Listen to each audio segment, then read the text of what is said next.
Ayin Beis, Volume 1. We began learning chapter 98. Okay. Which is a continuation of 97, of course. And that is discussion of the koach hamaskil. Just to sum it up, I'll just sum up where we are right now, and that is, okay. So we have a thing called hasogan elemes, we have hamshachan elemes. Yeah. No, but I'm summing it up for myself as well, just to be able to flow. I'm talking like that. So we have it like this. To understand machshavas nalamis of the Rabbeinu Shem Tov, meaning that Sefirah is from Sipur, telling the story of the nalamis. So what's nalamis? Nalamis is this middle level. It's not revealed yet, but it's not the etzem either. It's not the core faculties. The etzem keich. So it's a thing called in-between stage. What's the in-between stage? So like in seichel is the koach hamaskil. And the example was for a person, there are people of that level that have just a different level of chachma. It's still chachma, but they can't explain it to somebody else and neither to themselves. Except with the strong effort, there's some summary of it. Well, b'loshna mishnah, chachma mevim midaite. With Rashi Prakim, with just a few things, he gets it. There's a certain understanding that he gets. So we see something. What he really wants to show is that there's a higher level of chachma, but it's still chachma, still wisdom. You can't say it's not wisdom. In the etzem, you can't call it wisdom. There is the nefesh itself has the power, has a lot of powers. Here, it's already outside of the core, but it's not yet manifest. Obviously, this is leading us to understand that Atzilus and the Sefirot reveal also that level, not just the revealed level. So we began. So the last chapter concluded with that's a koach hamaskil. It's called the power of conceiving. So it's already in the category of seichel. So compared to the core, it's already some type of shape, some type of entity. Compared to the revealed conscious wisdom as we know it, it's still in a state of beyond that. That's where we started. So in Perek Tzaddik he continues in this thing. You do the koach hamaskil neidim mitzuyusev le'mehus. So we know that it exists. How do we know it exists? Because we recognize that something, if I get an idea, where did it come from? And he explained, even seichel itself, and it comes to ruchnis, we also have mitziyas and mehus. We only know the mitziyas. But there, you have a mitziyas that you can speak about. You speak about atzilus, you speak about spheres. Here, you can't even speak about the thing, you just know that where did this havroke, this flash of idea come from? Came from a place beyond. Because you can't say it just suddenly popped. It popped from somewhere. So seichel goli, we recognize the root of the seichel. And we also recognize the ilui. You have to recognize it's also a superior state. It's an elevated state. Its quality is higher, because if it's a source of seichel, it's going to be a higher level than just the regular conscious wisdom. Then he says, "Gam yesh giluyim mokar seichel k'mayin hasogan alamis," and now he goes even further, and not more than that. It's not just that we know it exists, and we know its superiority, but there's also revelations from there, like hasogan alamis that he spoke about, someone that has that concealed intelligence, or maybe midaite. Or not, maybe same thing, or maybe midaite. Shekol zeh seichel goli. It's also seichel. Yav chachmas l'chakimin. He's just making a case here that it's the world of chachma, but it's in a higher world. And for regular people of chachamim who don't have etzem koach hamaskil, they know of the mitzvahs of it. That there's that type of root. There are some people who are hooked into that place, and when they're hooked in, they have that type of deeper understanding. Maybe midaite. That's all the seichel goli. And then he said, "V'gam yechem liyas giluyim kam b'koach haseichel yulia atzmi."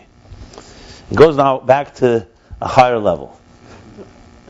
Well, no, but Pasha is that. I didn't really look into that. Just he's definitely saying he's referring atzmi to the higher level. Just wondering why suddenly being, but it doesn't matter. The point I think he wants to really basically say is that seichel goli indicates to all these things. That's the point here. So, first I was disturbed more because I was wondering, when I talk, but then I realized that's the whole point. The point is he wants to say that the Sefirot and Atzilis are telling us the hidden story. So that's really what he wants to show. I mean, we still haven't finished it, but the bottom line is that he's trying to basically, even for a Chacham Stam, that's not a Etzem Koach Chachmas, he still knows there's a Koach HaMaskil, Metzias. So he's bringing all the examples, and then he goes even deeper. That the truth, not only is there a gili from Zokon Alamas, but Gam Yichem is Gilim Gam Bekeich HaSeichel Yuli Atzmi, which we talk now the first level, which we compared to the Flintstone, which is Helem Sheina B'Mitzias, Yechida. So even those core faculties that he spoke about in chapter Helem Sheina B'Mitzias is the word he used. That's the expression. Not Helem Sheina Murgish, because the second one is already Helem Sheina Murgish also. I mean, it depends what you mean, but it's called Helem Sheina B'Mitzias. But I'm reading now from Hiseichel Yuli Atzmi. That's in the beginning of Tzadik Zayin. Tzadik Vav, I'm sorry, 96. 96. So if you look there, he says, the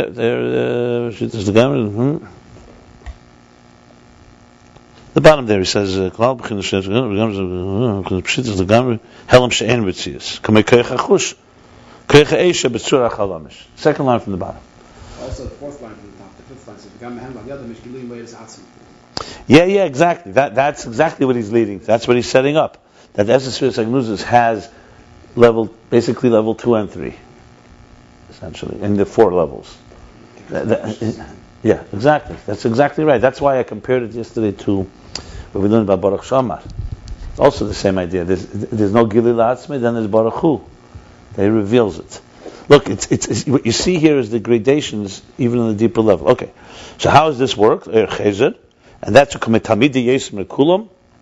that's when a teacher is teaching, and he says he learned most, not from his teachers, not from his colleagues, but from his students. What does that mean? Students are lower than he is. His teachers are greater than he is. Because if you're talking about a pure intensity of a transmission of an idea, obviously the teachers.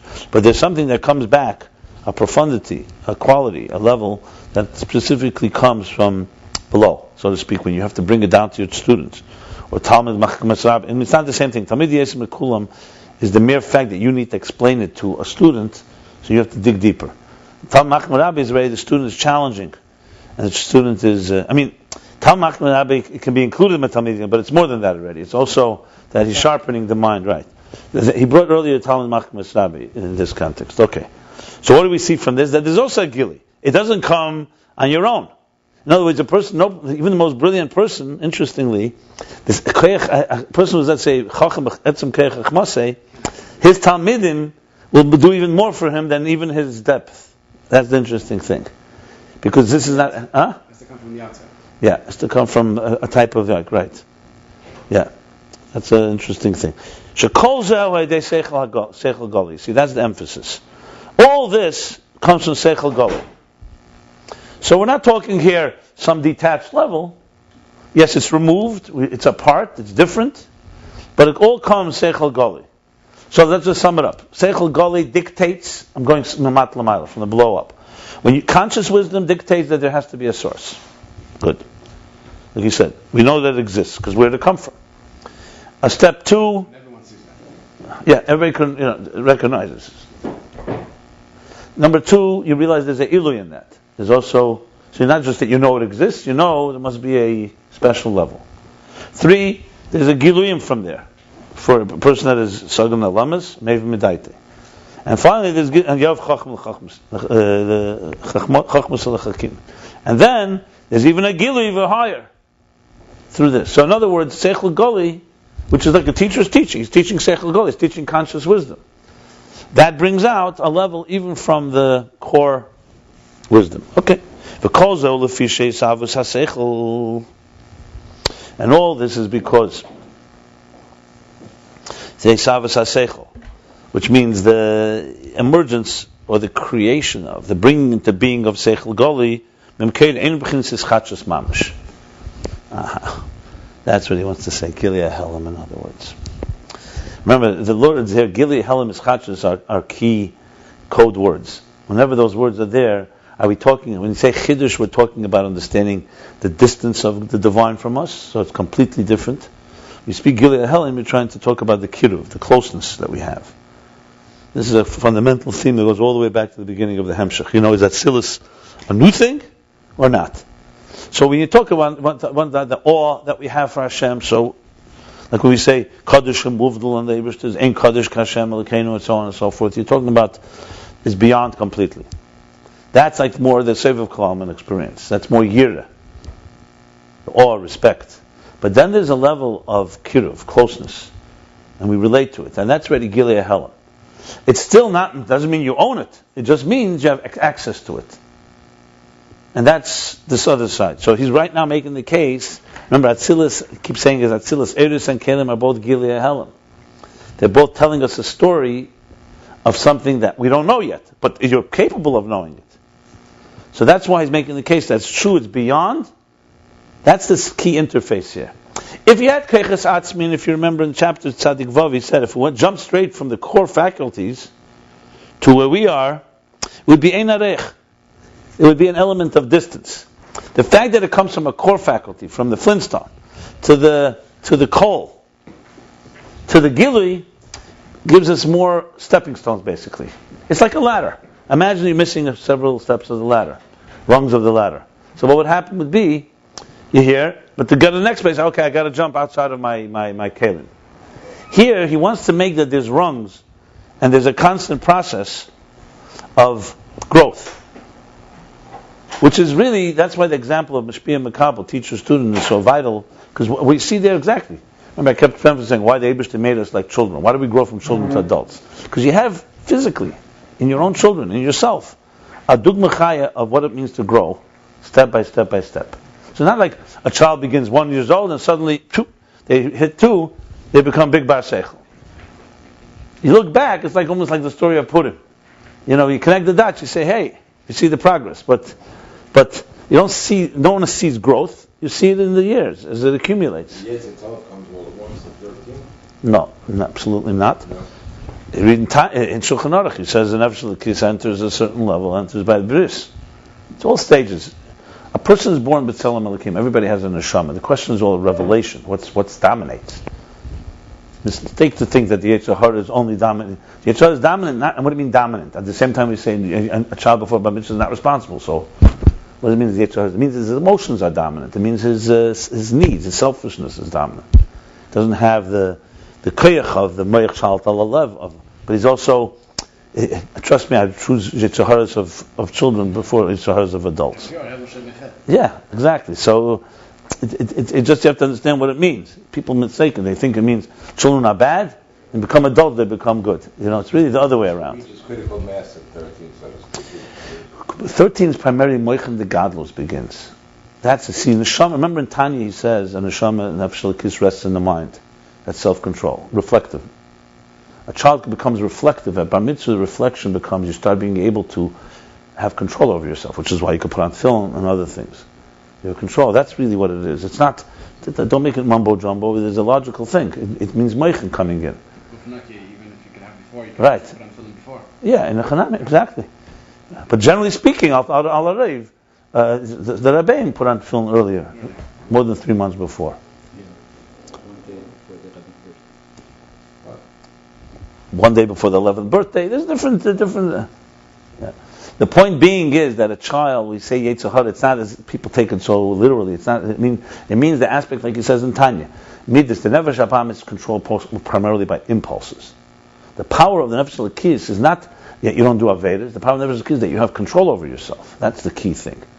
Anyway, going back to this, so Kol Zeh is basically saying it's not as Kashrus Mamish. So it's not like, in other words, if you remember, I said this many times here, and this is, I think, a major key, what's the word for it?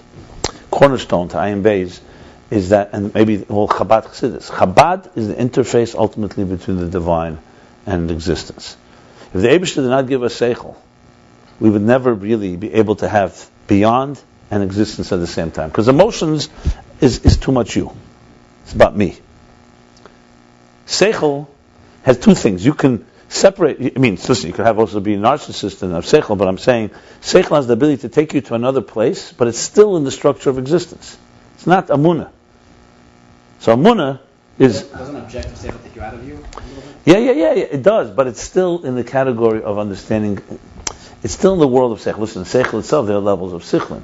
The point of the matter is, a seichel is like seichel gives us the ability to imagine. Even imagination. The fact that you can dream and imagine something that beyond yourself is an unbelievable power. Why is it? Because it means you can be in a bad situation and you can dream of a better world. Now, if you live completely in a dream and you're not realistic at all, another story. But you can. But the idea is that you could. The fact that you can have a perspective beyond. So basically, but on the other hand, that seichel gilim kerub ene b'chinas is chadshus mamish. That's the key. Ki'im b'chinas gilia helam. It's in a form of revealing the concealed. That's this whole process. That's why he was this elaboration. Hamshachan elemis, the hidden transmission. Hasagan elemis, the hidden comprehension. It's all stages that will be revealed in a later stage. And that's why he made the case. Now I realize that even atzmim, ultimately in some way, you're going to reveal, can be revealed through certain... Huh? Right, exactly. It's not complete new. It's on, listen, certain level, is something new. It's new. But it's not like new as in a completely new reality. Also, this idea of growth. Remember, he spoke in the previous chapter how a regular chachma works with growth. You're a chacham katan, you can grow. You're a smaller, wiser person, you grow into a bigger, wiser person. You have less understanding, you have more understanding. Okay. On the other hand, you have a certain distance. So I want to say it only because it may sometimes seem confusing or even contradictory that on one hand he's speaking about distance, on the other hand he's speaking about closeness. But you're going to find this consistently. This is the story of Chassidus in general and of life in general. There always has to be a measure of roche and a measure of shuv. A measure of reaching something that's beyond you and then internalizing it. You know, like I always say, you don't want to have a straight line. A straight line in a cardiogram is not a good sign. Right, it's a flat line. What you want to have is like this. Now, like if someone was able to make a graph, I once made a Rotzi V'Shuv graph.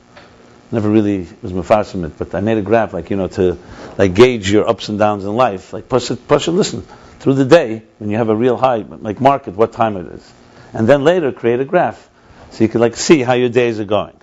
So if you have like this, that's very healthy. There are times of a little angst or frustration, but then there's resolution. When is a problem? When there's too much tension, too much anxiety, too many highs, so to speak, or too many lows.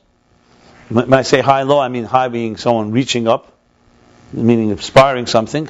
So that's good. Angst means that you don't feel completely fulfilled. That's good. Like the Rabbi says, Ezu Asher Sameach B'Chalkei is in Gashmi, it's not in Ruchnis. The physical things, a wealthy person is satisfied with his lot. And Ruchnis Mishiyesh Leiman and Eitz Mesayim. It's to always constantly grow. I just saw when I spoke yesterday by the students of the oil, they showed the video, the Rebbe demanding always more. So the UJA tells the Rebbe, good news, we're happy to report, we're giving $250,000 for Jewish Chabad schools and so on. So the Rebbe, without missing a beat, the Rebbe says, you expect me to be satisfied with $250,000? So the guy says to the Rebbe, I'm not satisfied either, Rabbi. He grabs the Rebbe's hand and says, and I'd be worried if you were satisfied. So the Rebbe says, you don't have to worry at all. I'm not satisfied, and that's that. Anyway, the point is that you have to have a level of what we call tension. That's what motivates somebody to get somewhere. If somebody just has animal bliss and it's safid mizich, happy with themselves, it's not usually a good sign. And then the other side is resolution. If you have only tension and there's no resolution, then it becomes anxiety. Some people have only resolution; they're always comfortable. Everything is nice. Some people are only tense. And my point I'm saying is that the real life is a combination of ischachus and gilei helam. What do I mean? Something beyond and bringing it in. Seichel is a good example because seichel is ultimately it's about trying to understand. But what do you understand? You're reaching places that originally you didn't understand. That's the whole point. So even though we have a frustration, let's say we're learning, you don't fully get it, there's a frustration. But that frustration is very healthy. Because that leads you to want to understand, and then you slowly do. And then you have that point where you really get it, it's very satisfying, but then a few minutes later it's not so satisfying. Because you now what? What's my next mountain to climb? So, we're all in good shape. That we don't get it so well. That's good. As long as the cardiogram, the mind, the mental cardiogram works like this, we're fine. After you mitzvah kippur, did you get past this part? It's definitely true. Now you see it consistently. It's everything. This is how Makif Pnimi works. This is always real, healthy growth. You could tell a second when you speak to somebody, you could immediately know, do they have a healthy measure of tension, a healthy measure of resolution? If they don't, there's going to be problems. If things are just too flat, everything is great, or if there's too much tension, so that's the key. Okay. If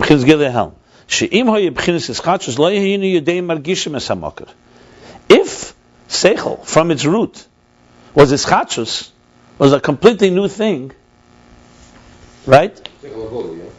Yeah. We wouldn't then know and feel the source. What does that mean you wouldn't feel? It means that the transmission would be in such a way, it would not be in such a way that you would feel that it's coming from somewhere.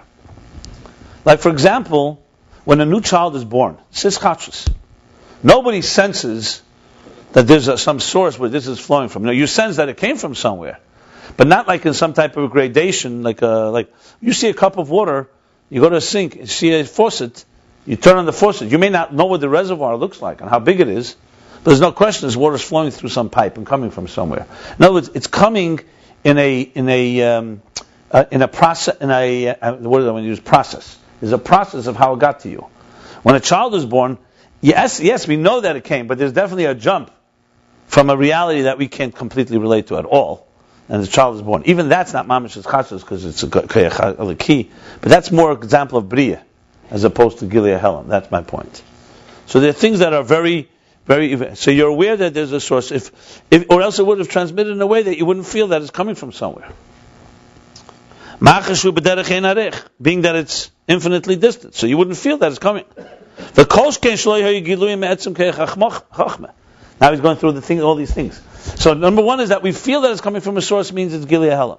And for sure there wouldn't be Giluyim from there. How could there be Giluyim? How could there be any revelation from a place that's completely apart? The fact that there's a Mevim Medaite, there's Hasagan Alemas, there's a person Etzem Keichach Moshe means that there is a channel. We may not have it, everybody, but he has it.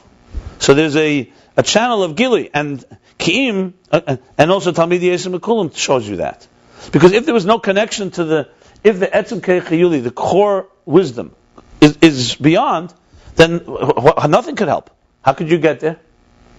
I go back to the child. We know the child comes from somewhere, but you can't recreate it. You can't go do and say, you know what, I'm going to create a child. There's only one way to do it, the way God created us, whatever the mystery of it is, and that's what happens. Whereas here, go teach students, and it will open up the door to a place. You can't open it without the students, but it doesn't. But there's access. That's the point. I think that's also a good word, access. It's a level of divine, or a level it's hidden, but it's accessible. How accessible is a matter of question, but it's accessible. Where some things are not accessible. Like when we learn a lot about Seviv Kalam. Seviv Kalam is not accessible. That's why it's transcendent. It's accessible in the sense, meaning it's not accessible that you can just okay, here's I'm going to have it. You can't bottle it, basically. It's not containable, relatively speaking. It has impact on us. But that's not the same thing as access. Seichel, you access. You can understand it, you can struggle with it, you can question it, you can... You have a Gilead Atmos. Gilead is not accessible. Gilead is a revelation. That's not... When I say accessible, it means that you have tools that you can climb a ladder. Like that. There's a climbing and you can... It's like basically, as I said, something concealed that flows, and there's a process where you access it. Access means to me in containers. It has some type of form containers. Seviv Kalam has no containers. But he's not comparing it now. I'm just using that as a comparison. Look, everything at the end of the day is going to connect. The question is how it connects. Keich's faculties, Keich's premium connect like tailored an and a keli. Makifim don't is not Erin Keli. Of course, it's accessible through Amunah, through other things, but you have to go out of yourself to get it. Yeah, Sukkos. He's obsessed with Makifim the Bina. You want to sleep in a sukkah, I see. You really want to sleep in a sukkah, no? Good. Yeah, I know. Makifim the Bina didn't wake you up? Okay, so there we go. Ki'im aideshu b'chinas gili ha'helam. So we have to say, therefore, because it's revealed to us this way, you have to say it's coming in a form of revealing the concealed. The interesting thing here is, even the core faculty, which you call like a flintstone, which is like the helam she'enim mitzias, is also through the Talmidim accessible, but there you have to strike it. But you do get a spark. If something was ischachus, you wouldn't even have that. There's nothing at all. It's completely two different realities. It also gives a depth and understanding when we say yesh ma'ayin. I've talked about this. What means yesh ma'ayin? It didn't come from nothing. It came from God. So everything is yesh ma'ayin, or everything is everything comes from God. But the difference is some things can come and they're in a way where you have no way to relate to the source, and there are things you can relate to the source. That's what it comes down to. Like to say the world is God, that would be, if you said yesh ma'ayin, say Gilei Helam, like Spinoza, pantheism. Nature is God, God is nature. That would be saying the world is Gilei Helam of Elokus. By recognizing the world is not God, you and your ego, me and my Tzias is not God, is saying Schachus. He's beyond me. But on the other hand, there's things in existence that reveal Him and are a reflection of a hidden divine. You once spoke about this very important topic. Yeah. You're saying that there's Balakim and everything, so then, everything is God. Yeah, but everything's God. Like that's the key. The challenge is to understand that we want both. You have to have a constant combination, that knowing that God is not you, but God is in you, and everything about you is godliness. The table is not God, but God is in the table. Exactly. And even more than that, there's elements of Gilei Helam that you can discover, actual divine. That's the whole what Atzilus does. If there was no Atzilus, what you'd have is Atzmus and created. Then you'd say the world is created by God. The world is not God, but God is in the world. But you have no way to access that God. Atzilus allows access. They're not just Ein Arech, not just there's a distant creator. It allows access, meaning in the world you'll find examples of godliness. Chochmah, Bina, Das. That's exactly the point here. But that too is not extreme. That's why it also has gradations. So it's like climbing a ladder from our world through the Giluyim, and then ultimately the Giluyim will bring you to the Ein Arech as well. But everywhere you have constantly both elements, closeness and distance. And then of course there are places where it's far more prominent. Yeah, what I just said is the key to the whole picture. The whole picture is in every level you have Gilei Helam and Ein Arech, and then of course you have in bigger sense Gilei Helam and Ein Arech. No, but what does it mean that God is in the table, but He's also in something that's holy? God, you would say that God is there. We spoke about that too. Yeah, but that's a different discussion. I was speaking more. Yeah, number one is that it's saturated. Look, God created the table, and there's divine energy in here, but it doesn't mean that divine energy in any way is revealed. That's number one. The truth is, if you turn the table into a mizbeach, or you take the wood and you turn it into hegdish, you've transformed it. You ask him, you don't see it? Fine, doesn't look like different type of wood. That's a different discussion. We don't see it. God was there before. Now God is there. Let's take halacha. When you're magdish something, you take something from chayil. There's already sparkling godliness. Right. So let's define. And you said, I am now taking this and I'm dedicating it forever to holiness, to the shul, to a Beis Hamikdash, to a korban, whatever it is. So halacha is halacha. You can't take it back. You can't say, you know what, I changed my mind. There's a whole laws about it. What actually happened? From halacha, basically, you took something and you dedicated it, and it becomes kedusha. But spiritually, what happened? So the way Chassidus explains it is essentially the spark gave it life. We all know that. That's for sure. There'd be no spark. Also, if there was no spark, you wouldn't be able to magdash it. It would be completely in the domain of.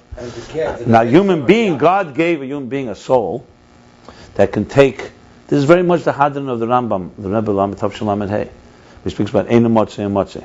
God gave an neshama a bigger power even than the spark in here. The spark in a table cannot itself be magdish itself. It can't say, I want to be holy. It's just a spark. All it can do is give life to the object. Because the spark is a divine spark, but it doesn't have power to do anything. It's like Ein Chovish Matres Asmin, exactly. It's trapped inside. Right, it's like trapped in... yeah, exactly right.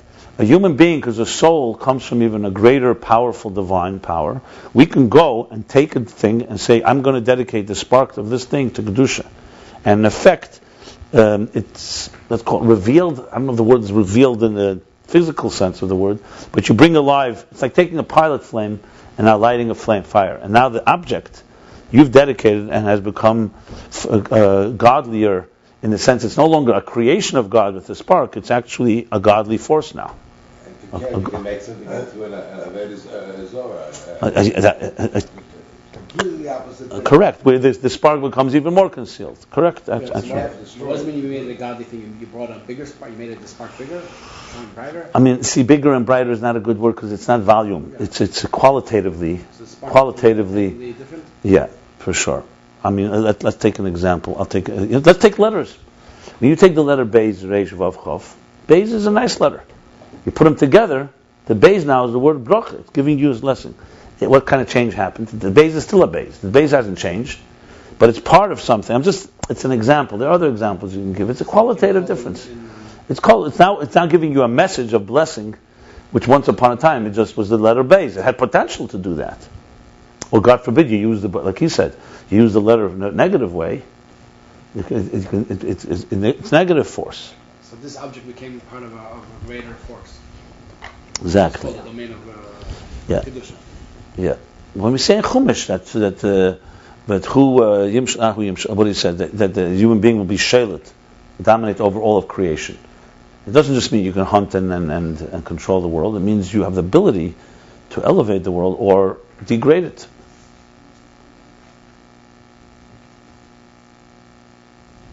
It comes down to Helam and Gili, meaning Mashiach comes, v'nigla kved Hashem v'ro b'chol basar Yaakov. What does that mean? That even the flesh will see divine.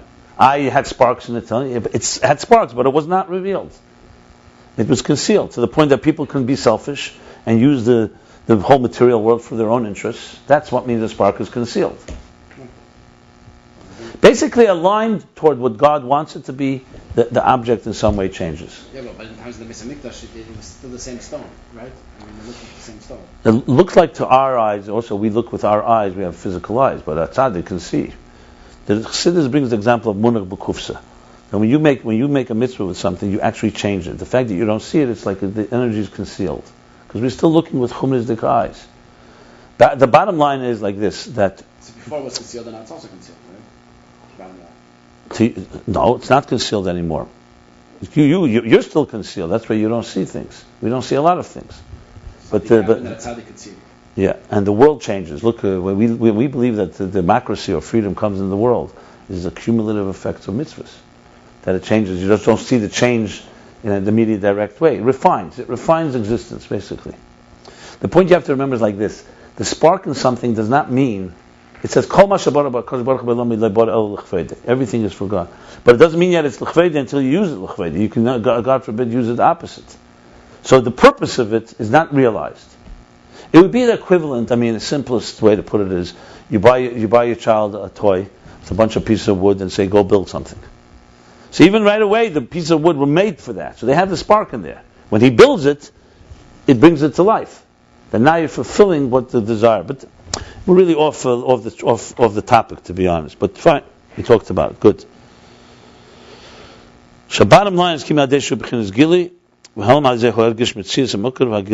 through that, because it's in a form of Gili Helam, that's why through this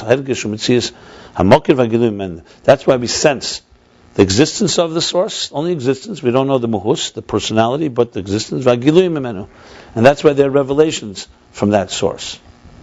All again, I'm pointing out is that in every level, literally, you have the interface at work. The interface is always an element of beyond, and there's always an element of pnimi. To put it in different words, look in Torah and Yiddishkeit, you'll find always makif and pnimi. Here he's not really talking makif pnimi, he's talking pnimi and higher than in pnimi itself levels, but you always have something you contain and something that's beyond. Talis and tzitzis. Chassidus says talis is the makif, surrounds. Tzitzis. Maybe I don't want to really use examples of makifim, but basically you always have something that is internalized and something that remains apart. Internalized is Gilead Helam, essentially. That's the idea. That something goes through level by level by level, and you can spoon feed until you get it. The kav is a perfect example. What's the kav? The ray of light. It slowly feeds, and there's more and more and more. But this explains all these discussions. Is the kav Gilead Helam? Is it ischachus? Is it yesh ma'ayin? All this type of thing. Ki im al-yidei shubchin is Gilead. V'gam ha'giluim b'koach ha'atzmi goes back again there.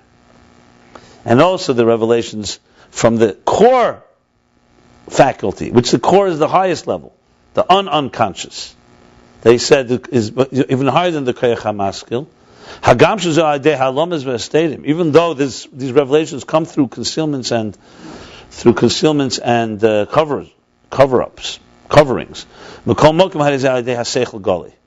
Going back to Talmidei Yeshiva Mekom, that's also, but nevertheless, it still comes through conscious intelligence. Because he's not talking about some type of like gift, like someone gives you a gift. That I'll give you an example. Like it says, that when a person gives charity, your mind and heart become refined 1,000 times. And the Rabbi explains from Chassidus, it means literally. That means what it would take you usually 1,000 hours to learn, you'll get now. That's a gift. Not a gift. I mean, it came through tzedakah. But it didn't come through refining your mind, and now I understand things better. It came through, you did something, you were kind to someone else, you opened your heart, so God opens your mind, basically. So it's like, but it's not. Here, when we're saying that you're reaching into the core intelligence and getting deeper revelations, it's a process of questions and challenges, like he says, through kashas. And through all this is seichel goli. You teach a student, and he challenges you. This brings out deeper ideas. This is all Gilead Helam. This is not chidush, mamish chidush. Relatively speaking, it's a chidush because without the student, it wouldn't happen. But at the end of the day, it's a process that connects conscious mind to unconscious. It's through the birur, the refinement, and libun, and the crystallization. Libun literally means white, but it means like the clarity. Libun hilchasa. The seichel goli of conscious wisdom. So number one, it comes through a process of conscious seichel, and also by delving into it with your mind, and exerting yourself, to answer these questions. He comes to revelations from this core faculty, power. All this is through Seichel Goli. The elaboration here is amazing. He keeps on saying how much Seichel Goli, in other words, brings you there. So in other words, we have the tools. Zokon, koach, right? Much. You can do it, you just don't want to do it. Right. Mojish. We have here the real thing. We have a live specimen. What we have is like a fossil. Exactly as it was. Replanted here in New York. Verstehst? Hast du tachlis? Yeah. This is what a Russian chassid looked like 100 years ago. Huh? Original crocodile.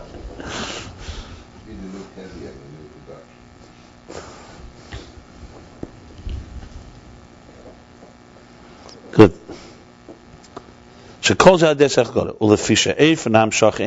Parentheses. And because this manner of transmission is not in a the word I wanted to use, I had a good word. I want to say jump, but in a reglegami. It's not in a form of a leap, an infinite leap.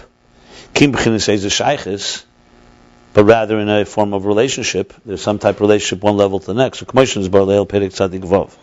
Like we learned before chapter 96, Shamash and Imtzimekei Chasech La'atzmi Davke Mokar HaSeichel Le'Seichel Galgoli.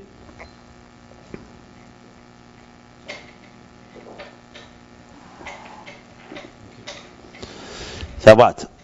That what we find from the seichel ha'atzmi, which is the core faculty, the highest level, yechida. Hudafke mokra seichel loy seichel agoli. From there, remember he made the case there, the other there, that also doesn't jump. What happens is the core faculty is the source. From it emerges the root of the source of the intelligence, not actual intelligence.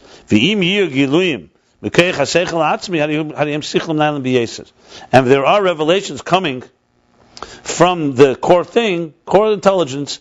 It'll be completely higher type of seichel. This is like from all this we understand. Says arech, but he means so. From all this we understand it's not in a completely infinite type of leap.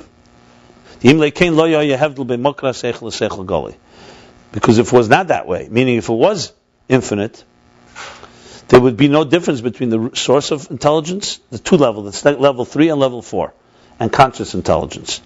There also wouldn't have been a difference between the methods of how it's revealed. So let me explain this. If the unconscious jumped straight into conscious wisdom, and there'd be no unconscious, no in between, then there'd be no difference between the unconscious and the conscious. It would all be, because it's a completely different type of reality. The fact that there's an unconscious and that turns into unconscious, and then the unconscious turns into conscious, then you have a progression, and you're able to relate. And also, different type of understanding. That's what he's adding here. Right. Because the leap would be too intense. It would be a different type of reality. In other words, let me put it a little clearer. Give you an example for it.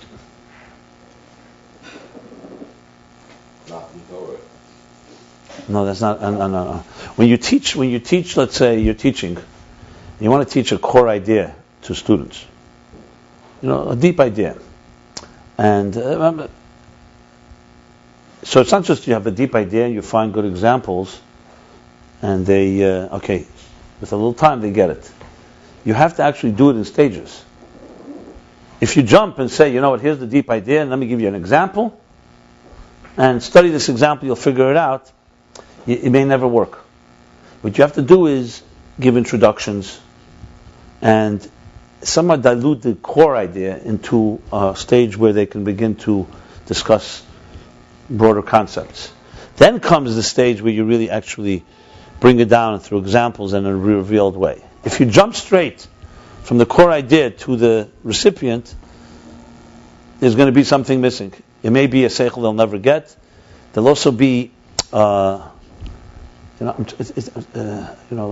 give you an example. Let's say you want to explain to people Atzilus, Ruchnius, Atzilus, Sefirot. So you can go and learn about it all day and teach it in all the details. But you never spoke to anyone about where Atzilus is, about Ruchnius, Dikamakim, and Zman. Like we learn in Yeshiva. They teach us all these levels. At some point you start wondering, okay, where's Atzilus anyway?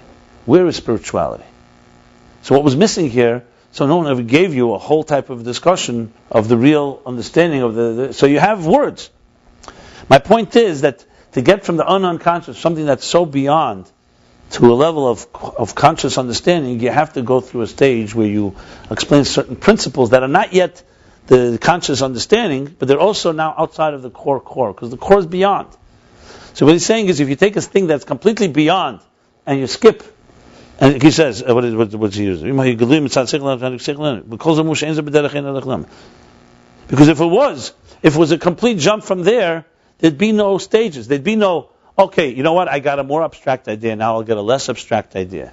There would be a type of an equalization. Things that come from the core level basically equalizes. Compared to the core level, compared to unconscious and conscious are certain equalization.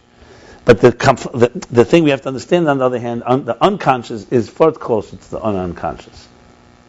I mean, how do I explain that? I mean, you get it? You get it. But I need the ACs for it. 1 second. I'm trying to figure out what the ACs are. Like this example I just gave, a good example. When you explain Ruchnis, what Ruchnis is, you're not yet explaining what Atzilus is, and Abriya, and Ruchnis, but what the details are, but what you are explaining is something that's already giving you some words to understand something that is beyond. Now you bring it down even further.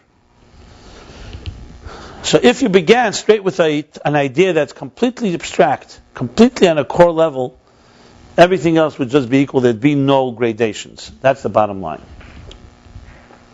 Another example may be, I just heard this yesterday, someone came over to me. Someone comes over to me and says to me, it's very, he never even talks to me. I mean, not that I'm not speaking to him, we never even speak, but he looks at me, he says to me, isn't it strange? What did he say to me? He said, very modna. I know what he meant, and he said to me, Gershon Ber Pahara said spoke dvarim ketzarim. He was trying to suggest that the Jacobsons talk a lot. He wasn't saying insulting, but he says our great grandfather, my father's namesake, spoke dvarim ketzarim. And he told me, it says in the Sichos, I was going to look it up, that when they asked, they wanted to describe, what was it they wanted to describe? How the Mittler Rebbe davened or something, or learned. So they asked 3 chassidim. So one chassid was so emotional he couldn't hear anything. He said he's just a spilus. Gershon Ber, he says he couldn't understand because dvarim ketzarim, he just spoke. And there was another one who elaborated at length. So I was thinking to myself the same thing. Sometimes if someone asks you to explain, what was it like to be by Simchas Torah by the Rebbe, or Rosh Hashanah by the Rebbe. So, each of us will say different things, but you could see a certain situation. You say, "I just don't have words for it." But then say something. So you sort of describe something, but you're describing it from such an atzmisdik place that it's like impossible for somebody to really get. You need to first find some type of aces that are not quite yet with the person's experience that says, "Let me tell you what it was like." Like the room was packed wall to walls, quiet. I'm trying to say is that if you sometimes megala something great straight from your koach ha'atzmim, what you have is no seder. There's no progression. There's no comprehension. It's just like an emotional. It was awesome. Like saying it was awesome. That's why you need seder stance to the Rabbi. You can't go from the first Rebbe to the seder. Exactly right. That's why you can't go to bina without chachma. Chachma, bina. That's the progression. I'm just trying to explain a little more examples of something that was coming. Like he said, there would be sichlam nailim b'yeser. And it would not be really, you wouldn't have a progression. It would be from that level, the unconscious and the conscious would be equal. It would be like, there's such an intensity coming to that place. What the unconscious level does is basically it dilutes. That's a good word. It filters the unconscious, the intensity of the core essence of the soul and its wisdom.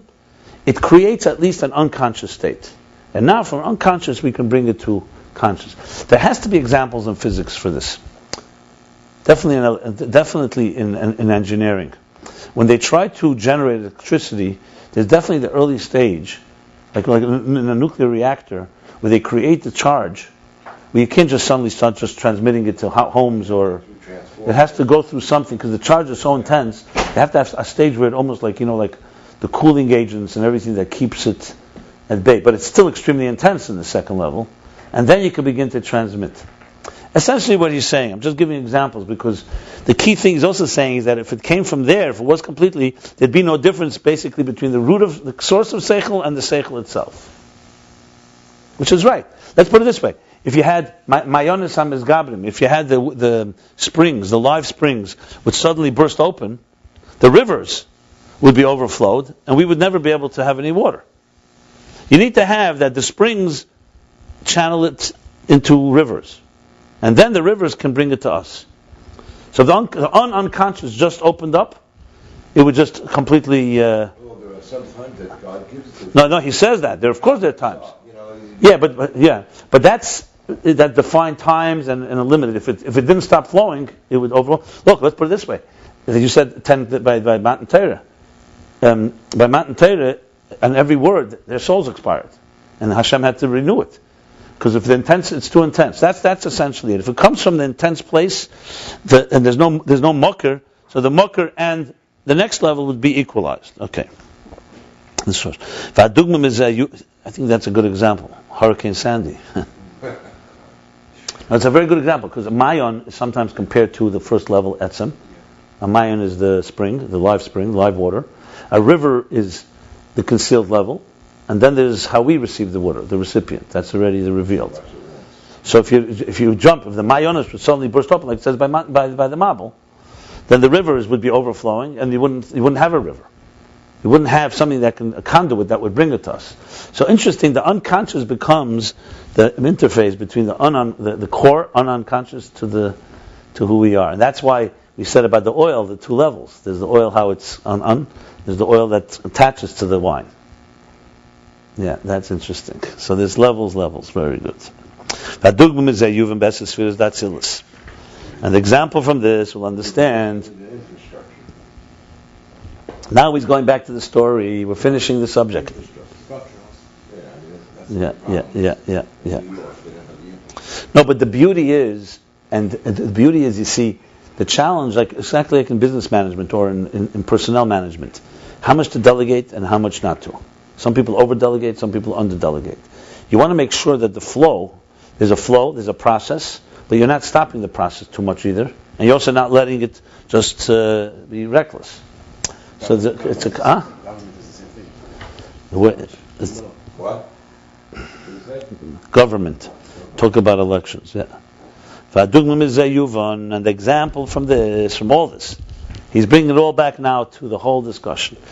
Yuvan be'es spheres d'Atzilus, in the 10 spheres of Atzilus. Now, remember, all this was a discussion. Let's not forget to understand Rabbeinu Shem Tov in the beginning of the Maimer, Machshavos Nalamas, hidden thoughts.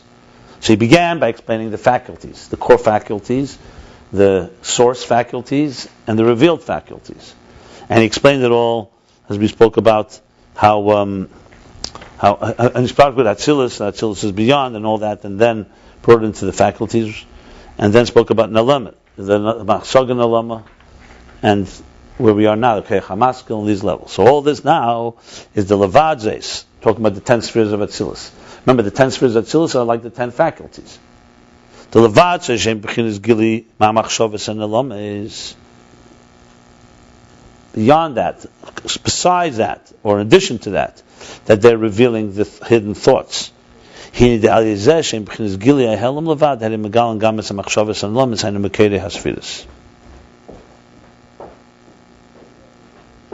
besides that there are gilui, besides that there are revelation that comes from these hidden thoughts, being that they are a revelation of what's concealed, only what's concealed, they actually reveal the hidden thoughts, which is Mukedi HaSfiris, the sources for the Sfiris.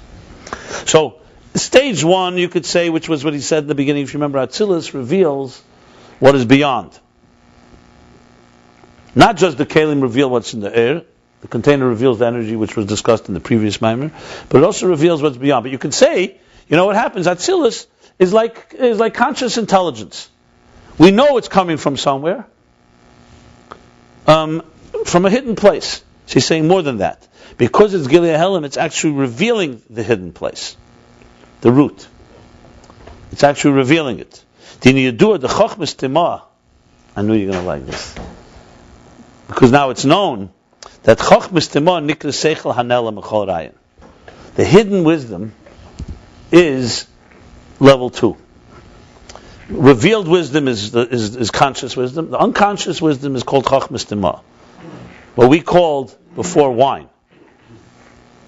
It's Chachmas Tima. Not the unknown. Not the unknown, right. Helam, right. Nikras Seichel Hanelam Korayin. It's a seichel that is concealed from every rayon, from every idea, from any concept. She'ena b'chinas mitzias chachma, k'may b'chinas chachma agluya. It's not a state of existence, wisdom like the conscious or revealed wisdom.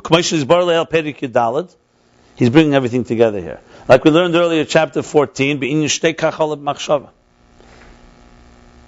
if you recall, that was an example for the 10 hidden spheres. That be silent, that's how it arose as my thought. So he said there that means it is connected to thought and wisdom, except it's concealed wisdom. Because remember he said there, it's not God just did something. There is a secret, there's a hidden wisdom. Only God knows. And we learned there also, it's not, nevertheless, it's not, back to mushal. It's not beyond, it's not negating, it's not completely removed. I said removed, apart. I would say completely removed would come to me right now from Chokhmah. So it's not like conscious wisdom, but it's not wisdom either. Now he's introducing new terms. As it's known, the difference between a hidden seichel and a seichel mufla. If you learned Eter, he speaks about that also in the beginning there. Seichel nela means a hidden seichel. Seichel mufla means a wondrous or an awesome seichel. So, so you're going to say it like this: the seichel mufla begins chachma da'atik. Seichel mufla is chachma of atik, not of arich. So that's already the highest wisdom of atik. Kamoshel koach hayuli atzmi, and that's the example. What we learned earlier, that was the level of yechida, which means the koach hayuli atzmi, meaning that core archetype that we said was like the Helam She'en B'Mitzias, the Flintstone. Shemufla Gamar Megeder HaChochma. This is completely removed. Complete mufla. Pella means wonder. Pella means beyond. Pella means awe. It's all those words. Here, mufla Gamar means, mufla al tidrish means. Yeah. Yeah, but I'm just saying because hafla. When you say hafla, wondrous. It really means very, very beyond. Not just concealed. It's more than concealed. It's also, that's what it says. It says, what's the lashon? B'muflacha al tidrish. What's the other lashon? Ein lana esik ben staris. B'muflacha al tidrish. But there's a word before mufla. Ben staris. No, ein lana esik. There's mufla and there's another. There's two expressions there. Same thing. Leini fleisihi also, when it says by karav elachadav made. Leini fleisihi. Yeah. Shemufla gamri megeder seichel. Mashenkin seichel nelam, but by contrast, hidden seichel ain't a mufla gamri mebchinas hachachma. It's not completely apart and removed from the level of wisdom. V'hibchinas helam hashayich alagili, like helam sheyeshnu b'mitzias. This is a concealment that has some relationship, some connection with the revelation. U'mashu l'mayla min hachachma, parentheses, and that which makes it higher than wisdom, l'gabi chachma gluya. That means it's higher than wisdom compared to the reveal that's beyond. It's higher. Commission is barlil being a steak, like we learned before about being silent. It's beyond because you can't understand it on this level, on a concealed level. Like we saw earlier, a regular conscious wise person cannot get what etzem koach moshe gets. Oh, he says it clearly here.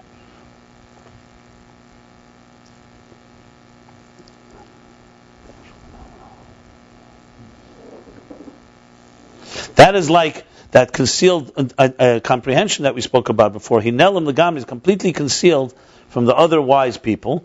V'gam hu ein b'yicholti l'haved de'gili, and he also cannot bring it to any type of revelation.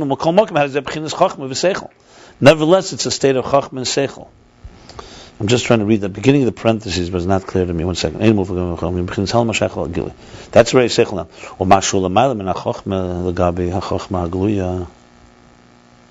Okay, fine, yeah. Basically, yeah, that's it. What makes it higher than the revealed consciousness is like what we said before. He's basically comparing the levels that we're discussing. So it's all clear. That's compared to those people. They're beyond. Nobody can get it. They can't reveal it. And nevertheless, it's still chachma and seichel. It's wisdom of a different caliber, basically. That's the lower level. So he's comparing us, just to explain the difference in seichel mufla and seichel nelam. Higher and lower. V'yadua shachach mistima nikra hu, and it's known. This is back to Baruch Hu. That chach mistima is called Hu. Remember, Ata is revealed. Right. Is arich.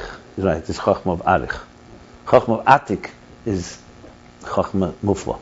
Yeah. As soon as you say nelam, when he said nelam means already it's a helam. Yeah. Stima means nelam. Would the atik be the bottom of the oil or the top of the oil? Both in the levels here, probably be the top. So let me just think a second. 1 second. Arich is for sure. Arich is the wine. Chochma of Atik is the oil. Yeah, that could be the oil that connects. It doesn't say because it's Chochma of Atik. So you could say it's how the unconscious touches the conscious. The unconscious touches the unconscious, rather. Yeah, you could say that. He doesn't spell it out here, but and what would be higher than that would be the core itself, which is does the anan, and then there's of course the etzem itself. Yeah. Well, the source is always the highest. That's manefesh, not even yechida. It's just That's real as real as we've gotten to. higher than Yechid, what else is There's us understand. Remember, it's us understanding it or not understanding. That's the question. Okay, so we got that. Very good. What means nuhu? When you say who, you're not saying complete invisible. Baruch Hu, I don't see him. Like he gave the example, in, I think in Siddur when we spoke about this. He's going to say it. Al kaponim, Baruch Sha'amar. Like it says in Siddur, the meaning of Baruch Sha'amar. Now we learned earlier chapter 70. Remember I referred to that. We gave a mashal if someone was in the room and then he walked out. Right, exactly. So he walked out. So you know he exists, but he walked out. You can't say Ata, you. I could say he. He was here and he said something to us. But then there's a level where he wasn't even in the room. Or you don't relate to him in any way. That's not love, what he says there. That's Baruch Sha'amar v'hoya elam. You say Reisha D'lo Yisyada, that's like Helam Atzmi. That's Etzem. Where you said before, like it's Sosum Be'etzem. Where was that? Oh, right here. The end of where Mas Kecha Maskil, the higher level that's completely concealed. Which is, that's that level. Let me see that.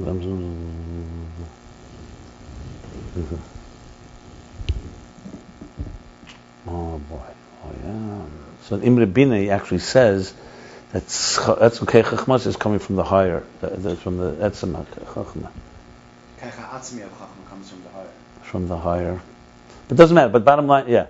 So the question is it come from the unconscious or it comes from the unconscious? Regardless, it's definitely beyond our level. Okay, so that's Chachmas Timah. V'hainu li yesoi b'chinas mokah l'chachma. Okay, now the Chachma neider gam kemitzius b'chinas Chachmas Timah. That's the point. Being that it's connected and it's already a source for wisdom, conscious wisdom. That's why Al-Kain, Al-Yidei Chachma, through conscious wisdom, neider, we know that there's the concept of hidden wisdom. Like you said before with koach hamaskil. You recognize that the idea came from somewhere. Where is it? From the hidden wisdom. So the conscious testifies and indicates to the unconscious. It's not completely beyond.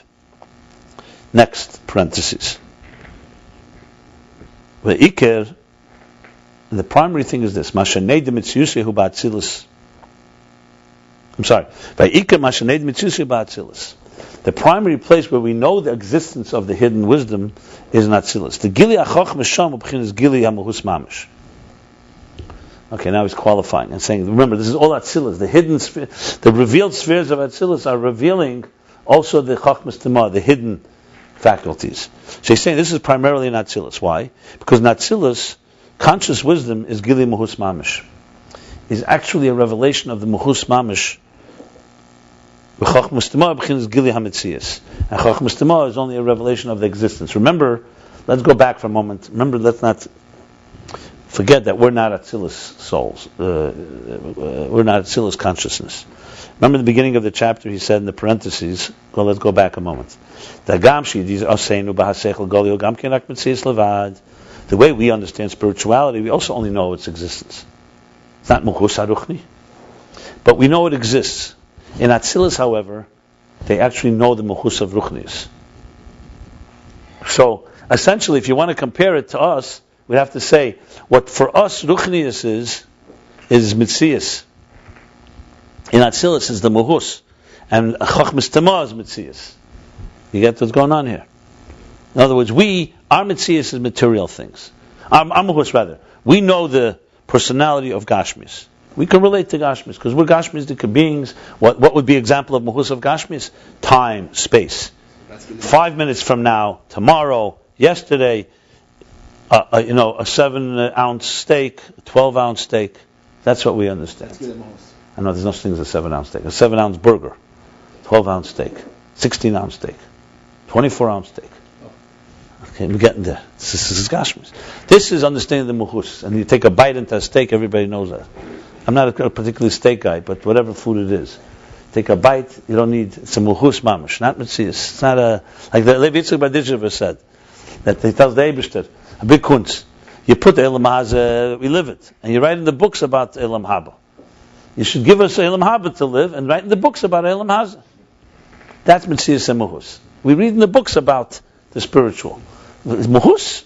Tell me something Gashmi, so I'll tell you its whole personality. If you're a scientist, you really get to know the mehus of something. Well, and we know the mitzvah is who? We're told, you know what? All this comes from somewhere, and there's a spiritual energy inside it, and energy is energy, and you have to reveal the energy. I'm just giving examples. So that's what he said. We know so we also only know the mitzvahs, but we know at least, like you said, we still know there's a thing called a Sefirah called chesed. It's true. Someone says to you, what is chesed like? No, I can relate to love. I relate to. Chesed is more of a spiritual thing. I relate to fire.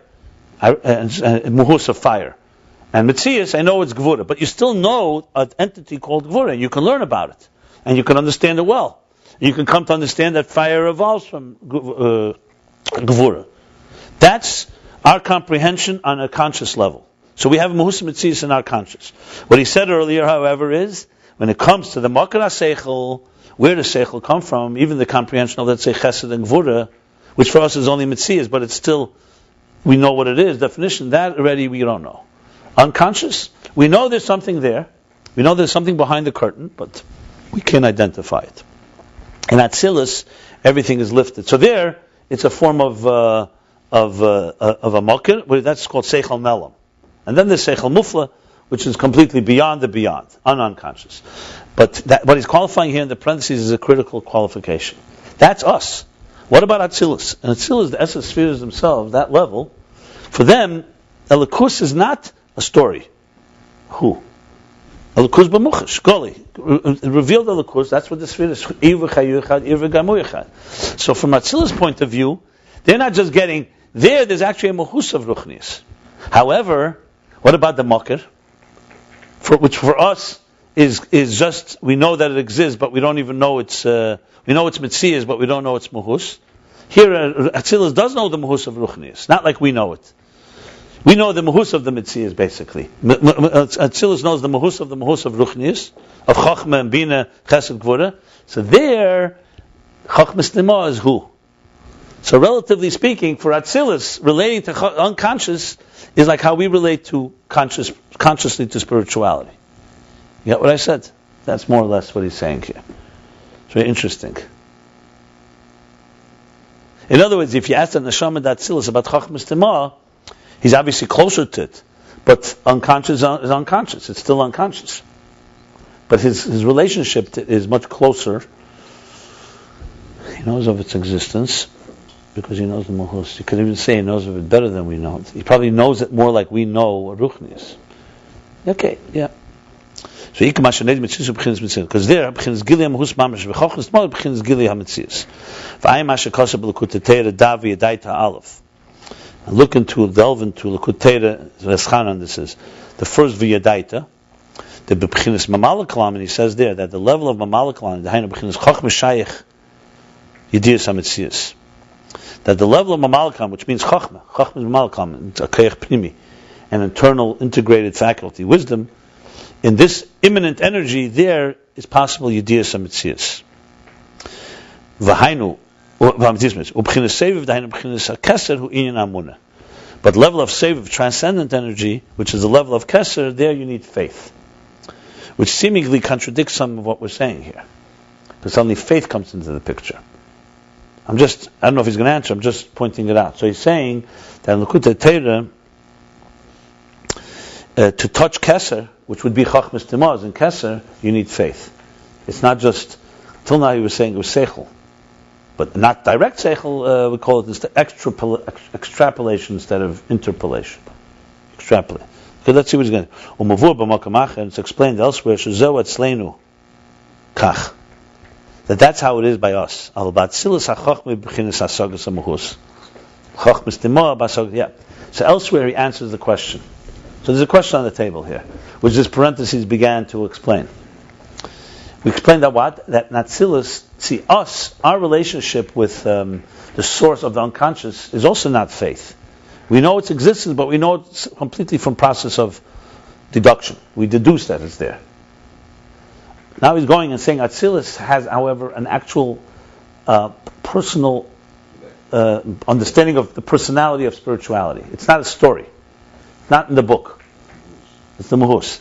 So, but the unconscious, Chachmas Timah, it knows its metzias. Knows, not faith. Look at the Torah, it appears that things from Keser, Sheviv comes from faith. And Chachma Pnimi comes from Seichel. So the truth is, before we even continue, you can answer very simply. Chachmas Timah is not Sheviv. You could say Keser means the Sheviv of Keser, transcendence. That's faith. But Chachmas Timah is unconscious wisdom. That's a level in Keser, but it's not complete. It's basically unconscious intelligence. It's not just that God is transcendent energy. It's transcendent intelligence, let's put it that way. So it's something in between. Maybe that's what he's going to answer ultimately. Yeah, you're talking Chachma, Simon, at the same time you're talking Arik, and they exist in the same place. Yeah, because I'll tell you why, because the transcendent... Last hour, since you brought it up. No. Exactly the same place. And It's not, one into the other, there's no time involved. Time is not relevant here, but remember, at the end of the day, the 10 hidden spheres have in them an element of Bligvul, because they rooted in the Bligvul. Remember, the artist that envisioned these 10 is still an artist that has infinite possibilities. So there's something in the 10 that still contains the infinite. Then there's the part of the 10 that begins. That's what he's saying. It's all levels anyway. That's the oil. The oil attached, the oil detached, and so on. By the way, in Imre Bin, his mamish, someone should write a pilpul in English. I looked again. He talks about the shilas also, whether the oil is mu'urev with the wine, because at some point they could be mixed, even though the oil will rise, but it was mu'urev. So the question is, when it's mixed together before it rises, why doesn't it pick it up? And he speaks because the halakha sometimes I think oil can pick up the tumah of yayin, but yayin doesn't pick up the tumah of oil, something like that. It's interesting stuff. Huh? You said the opposite yesterday. No, I'm talking about if they're mixed together, and let's say the oil is tameh. Right. And what does it affect the wine? That's the question. There's the two opinions, yeah. Anyway, but let's go back here a second. So, right now, he's answering like this. That Mokamacher elsewhere explains that what it says in the Kutta Teira is for us, down here below. That what? That to know Chochmah, Seviv is through Amunah, faith, Keser. And to know Mamala is Chochmah, there you can know the Metzias. Like I said in the beginning of the chapter. We only know it exists. But in Atzilus, like he just said, Atzilus knows spirituality like it's personal to it. Ata. It's not who. Well, the conscious level, yeah, but it's a spiritual world. It's spirituality. It's like spirituality is what it breathes. We breathe physical air. We were told that there's why are you talking atzmus only? We're talking the mehus of elikus, of godliness. No, but at a certain point, it's to him, it's a relative thing, no? That's not relevant here at all, because Atzilus is a spiritual world, period, and we're not. Remember, someone that breathes spirituality is going to have a far more deeper relationship with Atzmus than someone that just is told a story about it. On the other hand, remember, Dirah B'Tachtenim, Atzmus has an element that's not revelation. Kavana is here, so we can touch Atzmus deeper than Atzilus can. But that's another thing. You're not talking about comprehension now. Comprehension, bottom line, an Neshama of Atzilus understands God like the Berditchever said. That's his natural thing. And for him, Eilam Hazeh is like the story. What is this tree? What is this hand? It's like the Bacha that the Chassidish Bacha goes on a date. First time he comes running back, he says, who's this? Doesn't look at all like Malchus of Atzilus. Zah and Malchus. So someone says, and you look like Zah. Because by him it was like, what is this? Flesh and blood. The Zah and Malchus. They say, you told me the story with, who's it? Jacobson? Who told me? Who says? Well, it was a bach. He went dating, and didn't say a word. Because he was so embarrassed, because he was a guy dating. So finally, the second date, the girl says to him, "You know what? Maybe we should learn a sikha." So he says, "You want to schlep the Rebbe into this too?" That's what I heard. They did get married, so I guess it worked out. I schlepped the Rebbe into it.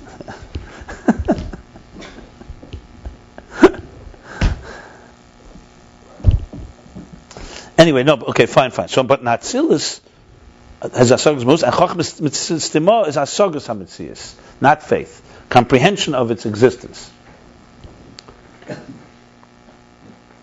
I think. Okay, let me just qualify one thing, a very important thing.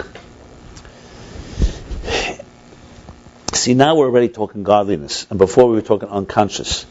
You see, our relationship again, by us, mehus is gashmis. So what's gashmis? Even with the mind, we understand ideas that are tangible ideas. You see, human beings have changed the world with understanding. It's not like we're slouches. We understand. Comes to spirituality, that's a whole different story. Our understanding of spirituality is from a distance. It's a novelty. We have to be told things. We can deduce things. You can work on yourself, but spirituality always is with work and effort. You wake up in the morning, you feel you're hungry. Your neshama, you don't necessarily feel it's hunger. It's quite the same way. When you have a physical illness, you sense it. Spiritual illness can take time. You can ignore it. People can live their whole lives, not even know why they're here. I think that they're making it. So the point I'm just making is that spirituality is the way God made it that way, that it comes with work. And physical does not come with work. No one has to be trained that you're thirsty, go take a cup of water. A baby will cry when it's thirsty. We will go and reach. Our bodies will tell us thirst and hunger. We have to know today is, someone said, today is Chav Cheshvan, by the way, today. The birthday of Rebbe Rashab. So someone wants to tell you it's Chav Cheshvan. Someone wants to tell you it's Yom Kippur. They say, Levitzah Baditzah, real tzaddikim didn't have to look at the calendar. They knew it's Yom Kippur. They knew Tisha B'Av. They just sensed, how could I eat today? They felt, but that's like the Alter Rebbe. He fell asleep before Shabbos. He sensed that's a time of sleep. Hillel Paritcher would put himself to sleep. And we, neither. We each don't. Yeah. So there's 3 levels. And they don't talk about the third one. They don't talk about the two. Okay. So my point is, so spiritual. But we can relate, the whole thing till now was an example. So let's use an example now. So the conscious mind is an example for conscious revelation, basically. The unconscious, we don't need faith for that. We know unconscious. It's not like someone has to tell you by Amunah, because there's a God, that's why you have unconscious. Everyone talks about the unconscious. We know that intelligence comes from somewhere, so it comes from somewhere. We know it's elevated. We know revelations from there. That's an example. We didn't know about this before, right? He used that word, but it was always known. There was always known. People knew there was always something. Kabbalah knew it that way. But there was always, it depends question whether it was a science or not. But everyone always knew that it's an obvious thing. Even you go to ancient tribes, for them sometimes they thought it was magical. They thought if you do this, you can elicit it. And people who definitely smoked and mushrooms and all that stuff, and who go whack, for sure, for them that was like unconscious experiences bringing them to the surface. There are, I think you read, it goes back, you could have hundreds of years or even thousands. Depends what language. Even Plato, he talks about archetypes. They all talk about. You can only deduct that. Yeah. The question is what they called it and how much they made of it and so on. Anyway, the point but let me go further. But that's the mashal. Now the nimshal is, now use the word, instead of using the word unconscious, conscious revelation of intelligence, let's use now elokus. Now we're talking, let's now go to the godly. So the same thing is with the godly. For us, conscious wisdom and unconscious, that is mitzias, mehus, however but it's also hasaga. When it comes now to the godly, so for us, godliness is mitzias in the first place. However, if you talk about a sefirah or a world, you're talking about the mehus of the mitzias, so to speak. You know at least that. You talk about koach hamaskil or seichel naloma, then you're talking about something that requires deduction. But remember, by us, even ruchnius is not really close to us. So those levels, it all becomes, ends up being a certain level of amunah there. When you go higher. Like, for example, what it says in Likutei Torah is like this. When you look at the world, and if you're not jaded, it's obvious that there's a creator. Not that you know anything about him. But a designer, just like you look at a book, you know there's an author, a compositionist, someone put this here. That doesn't require seichel, he says. It's still mitzias, not mehus, but we know there must have been something that put it here. You want to talk about, that's what he says in Likutei Torah. That's chokhmah. One second. Yediyas mitzias. Seviv, he's talking about, what about a God that's beyond the God that created the world, that you need emunah. Because even though sometimes the question is, why can't we deduct that? We can deduct, as he said earlier, that from his savos you can deduct that the God that put this here cannot be like this. But it's still a very, like he said, it's a very general deduction. It's not, we learned this before in the beginning of the Maimer, chapter 95. You can't really say you know much. You just say, okay, something is there. So who is that there's a God that put this here? That's our perspective. But Atzilus now, in the Nimshol, Atzilus does have a relationship with God just like we have a relationship with existence, with material existence. So from Atzilus' perspective, what is the mehus? Like we know mehus of Gashmias and we know mitzias of Elikus. The mehus by Atzilus is Elikus, however, revealed Elikus, conscious Chokhmah. And Chokhmah Stima, like for us, the unconscious, which we can deduce and we can relate to, for Atzilus, it also realizes that this conscious godliness here is an unconscious godliness that comes from the unconscious Chokhmah Stima. That's what he's saying. That's the Tzleinu and so on. Wow. Okay. Whew.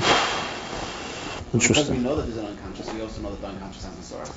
Yeah, but you're starting to get to a point of Amunah because Ruchnis in the first place is by us only Metzias. No, but not Ruchnis. Oh, you're talking about that Atzilus. First the Gashmi, they get the unconscious. We know that since there's an unconscious, yeah, we know that because it has to be a source for the conscious. Yeah, we also can on the unconscious. Correct. Right. In Gashmi, yeah. Right, so that's why we go back in Ruchnis, we say the same thing. Yeah, exactly. So Ruchnis would be Seichel Gali, Chokhmah Gluya, Chokhmah Stima, which is Seichel Nelam, and then Seichel Mufla. Yeah. So Atzilus also relates to Atik, like we relate to the unconscious. Right. But because Atzilus begins at a better place, because it has a deeper, a personal. So one step closer. Yeah. That's the bottom line. Yeah, for sure. Let me. Atzilus is one step closer to the unconscious than we are, in a way. That is a little more complicated because. You mean an Atik? It's one step closer. Yeah, more than one step. First of all, but that's not Atik. That's the question of Einareh. See, that's what I'm saying. Atzilus is Gilead Helam. We're talking Atzilus is Gilead Helam here. Let me just change this. It's Einareh for both. No, but it's still there's one Einareh bigger than another Einareh. It's Chokhmah Daat.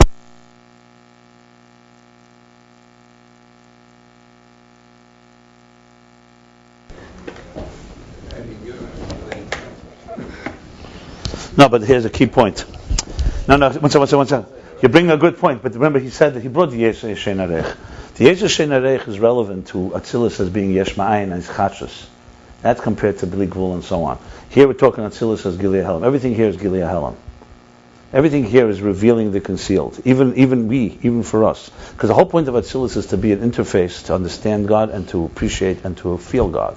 So we're not talking now. Then there's another statement that says, Yesh Shein Arech, more distant than Asiyas to Atzilus. Atzilus is even more distant compared to Ein Sof.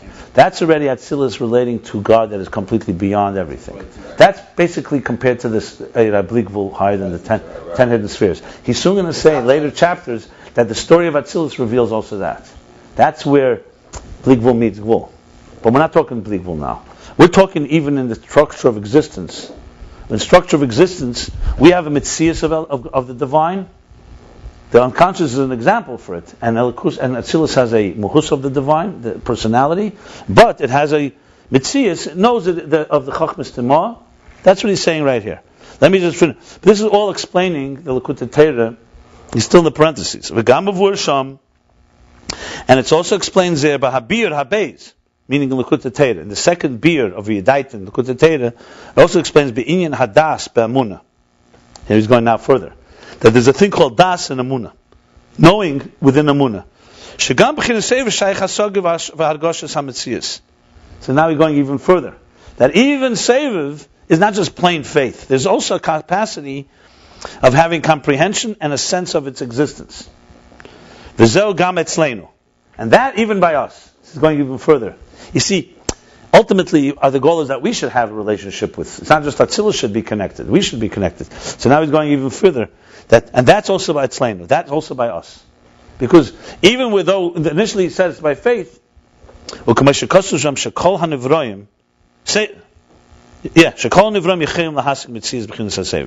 he writes there, that all creatures are able to comprehend the existence of Seviv. Remember I said before, because we extrapolate that too. Just like we, with Seichel, can say, Ein Dover Eis Asmi, there has to be someone who put this beautiful world into place. We can also realize that that entity, we also realize that entity is beyond being a creator. That means it's a Seviv. So there is some Hasaga there. It's not pure Amunah. So what we see from this is that even we down here, we only know the Metzias of Elikus, can also relate in some way to the Metzias of Seviv. Not just, obviously it's not like Atzilus does. Let's see how he finishes this. Now he says what I said before.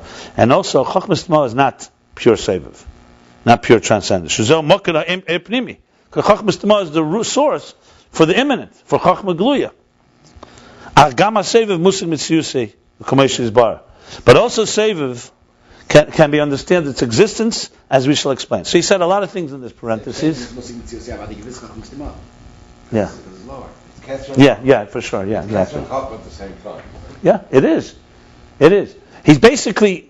This is a very important parenthesis, and especially as we'll learn it later, because it's all going to come together. Right now, he's still focusing on Pnimi. We're talking about revealing the concealed.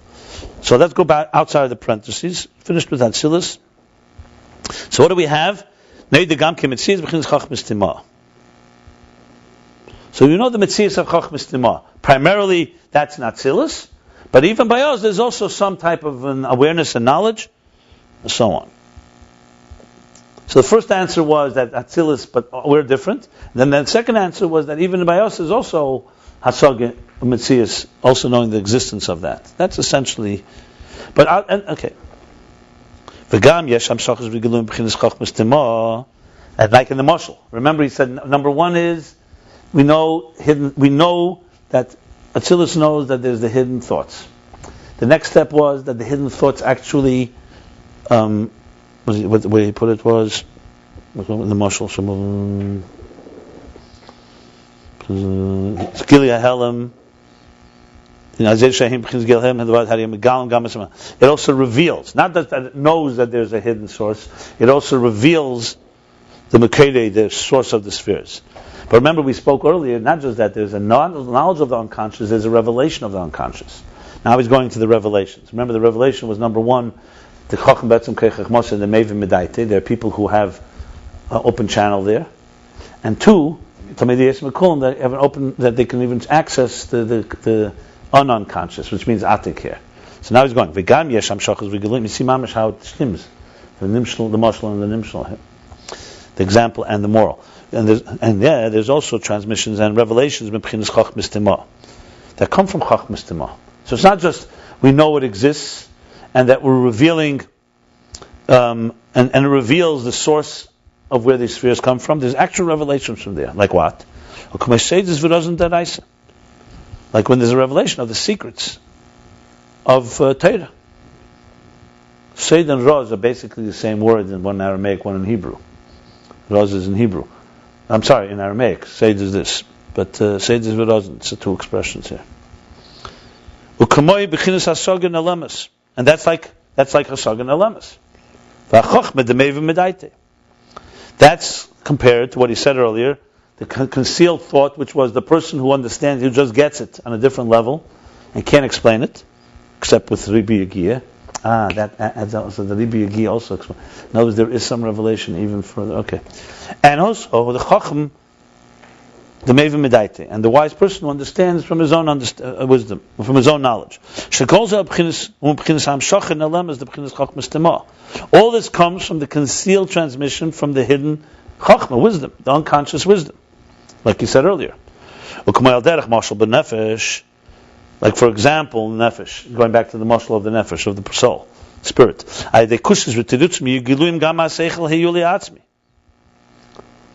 Going out to the higher level.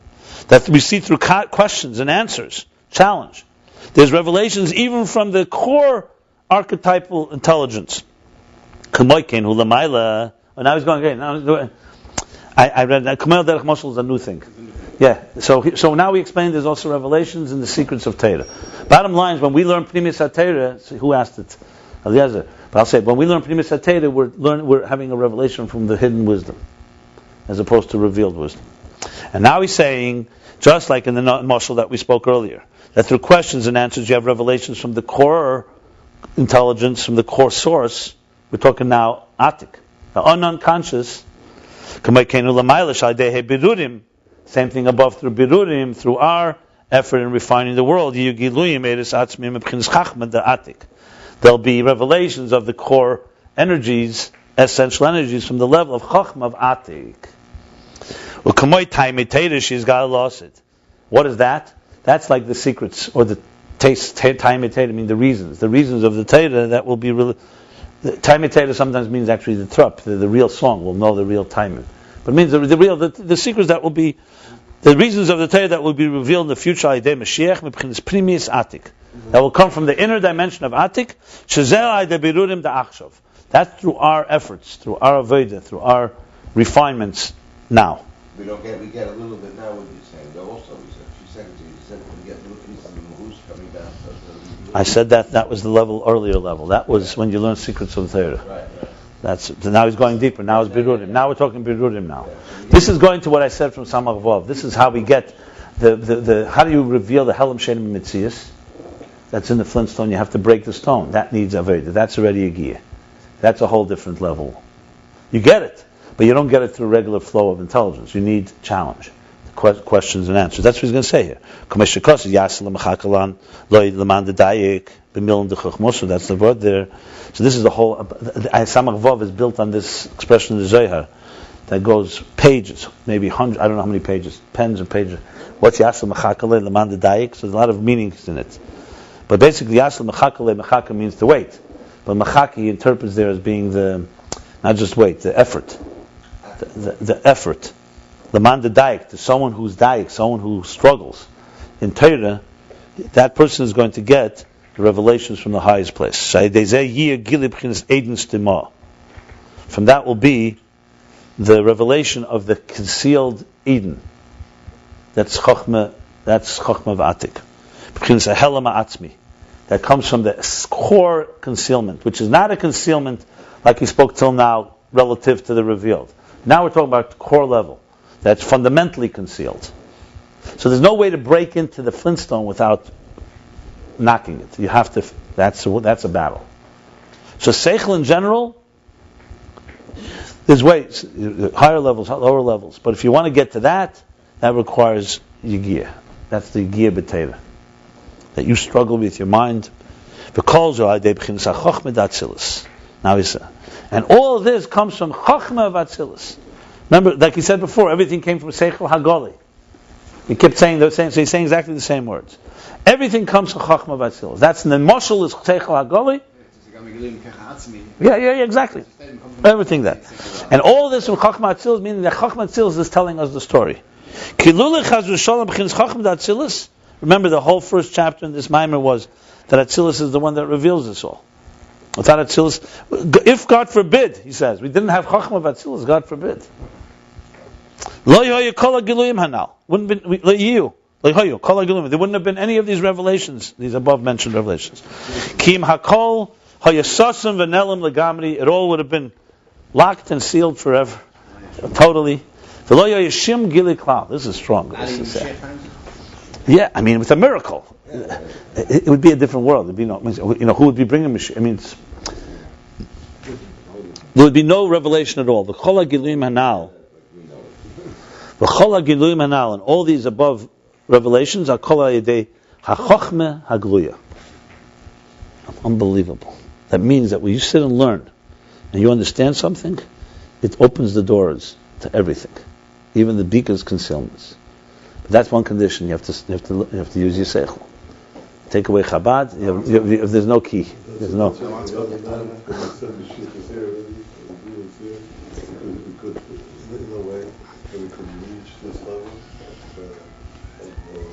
Yeah, that's nice, but yeah, if you don't open your eyes, however, yeah, but open your eyes, some say, can take a lot of work. When he said it, it was just like boom, boom. You want to know about that? Well, it's 20 years now that we haven't opened our eyes, so. Chapter 299. You have a whole thing about it. What, Ayin Beis? Yeah, what does it mean, mehus?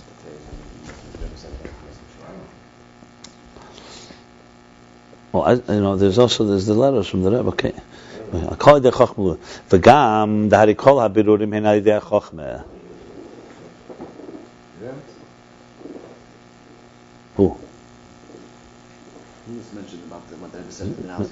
Yeah. We had a long discussion about it. Yeah, I do. It's in 299. Yeah. It's online. It's online. Okay, good. It starts from 108.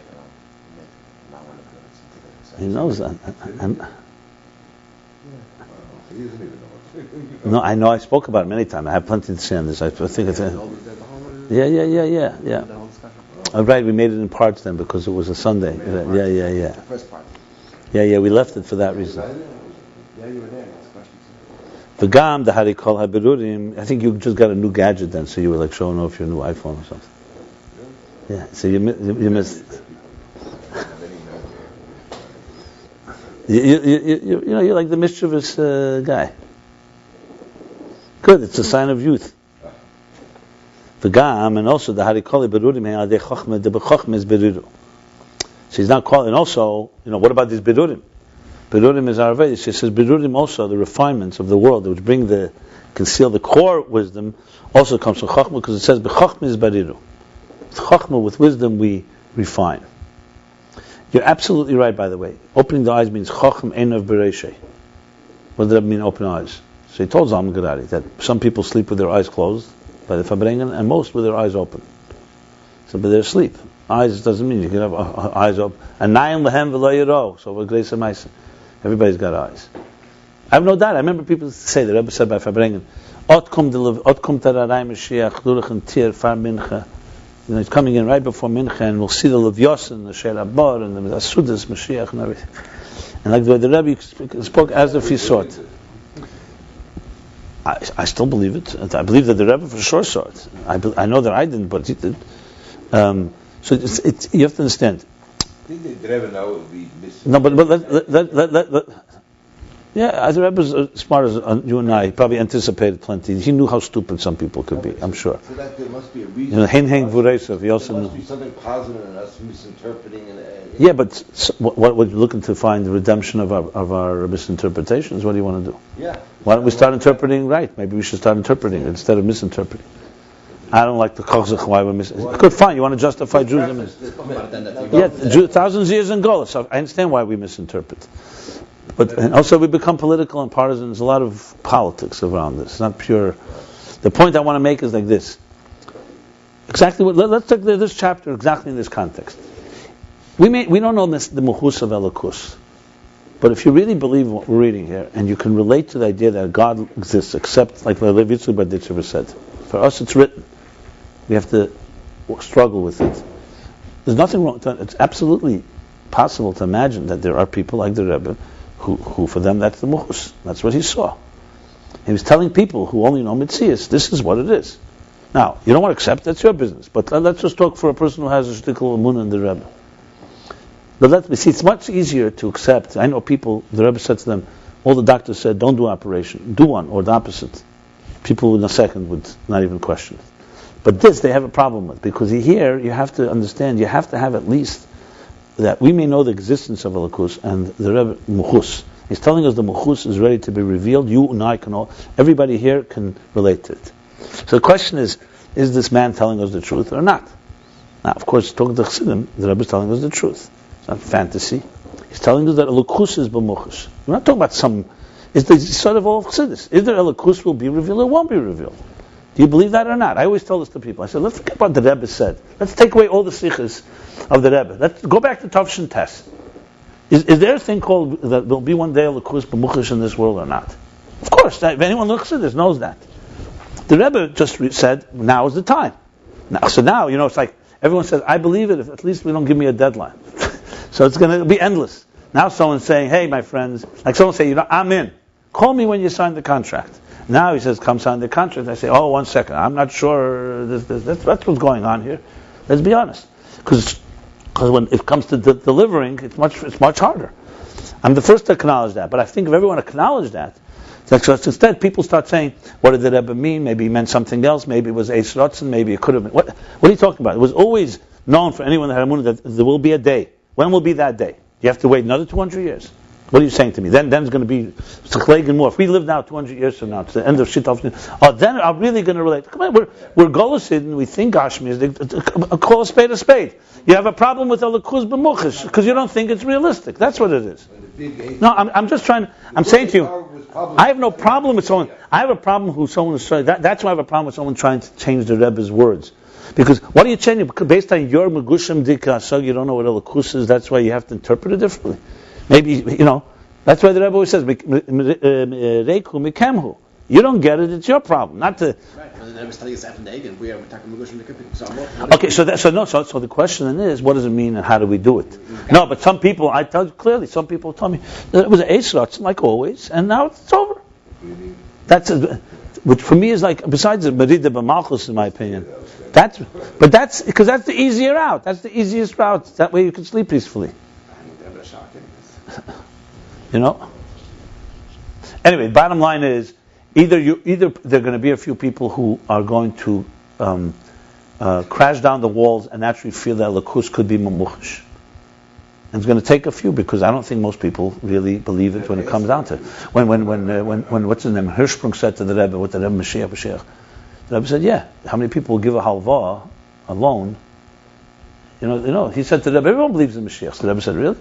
How many people will give a loan? I'll give you a loan. It'll turn to me when Mashiach comes. No one comes down to money. No one's going to say, okay, I'll give you a loan. Mashiach. Huh? Because you're not going to need any extra money. That's another story, but no one's going to do it anyway. That's the point. So how much is belief? Yeah. The point is I'm trying to make here is, we're all in the same boat. But I completely relate. You learn a chapter like this, completely relate. There is such a reality. And look, the Torah said, it's not the Rebbe, the Torah said this reality will become the viable reality of Elam Hazan. There's all the Nevuos. V'nigla Kved Hashem, Malor Deis Hashem, God Zevim Kevis, the whole of Torah of Pesach. That's clear. Okay, so that's what we need to be not sleeping and doing something. But I'm just, remember, as long as you don't have a few people in the room that believe it's absolutely doable, you're not doing anything about it. You have to believe it's doable. That's the biggest concern I have. Most people don't think it's really doable. They're going to say that. They're going to say, of course, but it's not doable. It's like, would you want to be in a team of people that say, Mark Zuckerberg calls you and says, I have the next big thing, we're going to reach 1 billion people and we're going to make billions of dollars. Everyone say, yeah, I'm in. But then it comes down to it and everyone says, 1 second, I don't know if this can be done or not. So you're off the team, basically. You have to be a little crazy for such a thing. You have to believe something that others don't believe in. That's all, anyone who's really been a leader has been that way. They did something that everyone said was crazy. What's the next step? Let's say that you are in a room with a couple of people like that. What's the next step? So what do you say? Trust me. I'm speaking.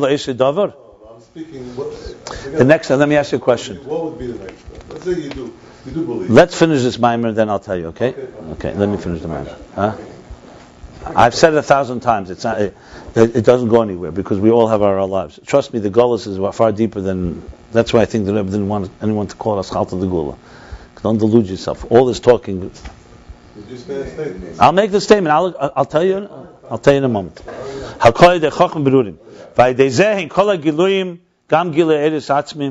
And through this is all the revelations, even the revelations of the core energies. And this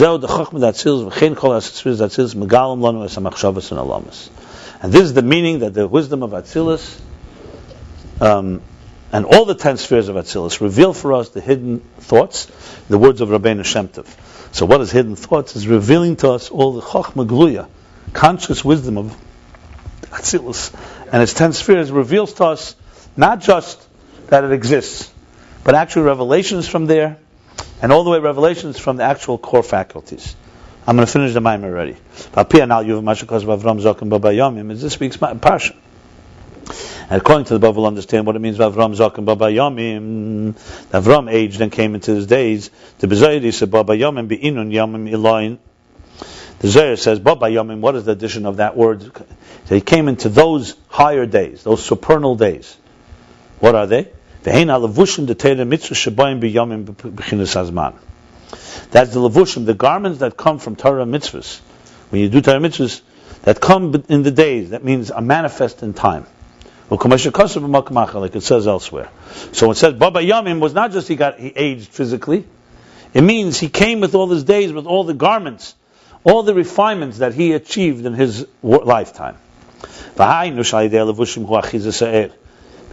does that mean? Because through the garments, you grasp, you contain, you hold on to the energy. That they should be transmitted and revealed, as we discussed, as we discussed earlier, chapter 92. Right. Yeah. And this is what it means by Avram Zokon. Avram age, it means he was a Zokon, he was a sage, and he sat in yeshiva.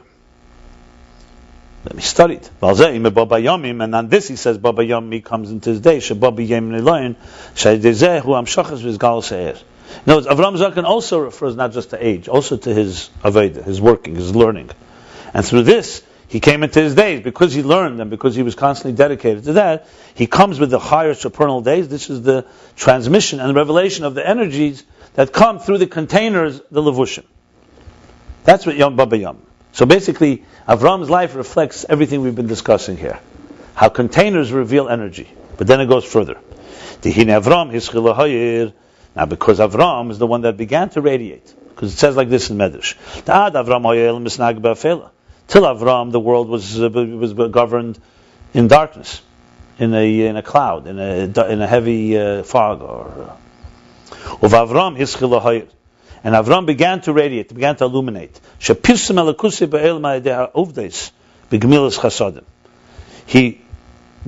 he spread, he publicized the divine godliness in the world through his uvdis, through his acts of gemilas chasadim, of kindness. That was his style. Gemilas means the same thing as uvdis in a way. Gemilas means it's like saying vashin neglavas. You would say the same thing about Yitzchak, or maybe you would say something in Jewish. Yeah, exactly right. Yeah, his avodah. His acts of his doing kindness. Yeah, his acts of his doing kindness. That's the Yemen. That's the level of Yemen days. That means the higher revelation. Yem. So Yem means revelations that come through avodah. The avodah, Shal Yodan, yeah. Yeah, through them, Yam Shachas is Galas, yeah. Or Shal Yodan, Shal Mitzvahs, yeah, probably. Through them comes the transmission, revelation of the energy. Over Medrash Hanelam.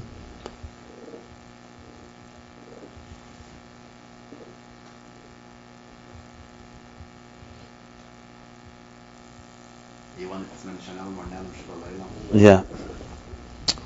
I'm wondering what he's saying altogether here. Over Medrash Hanelam Shabola Elam.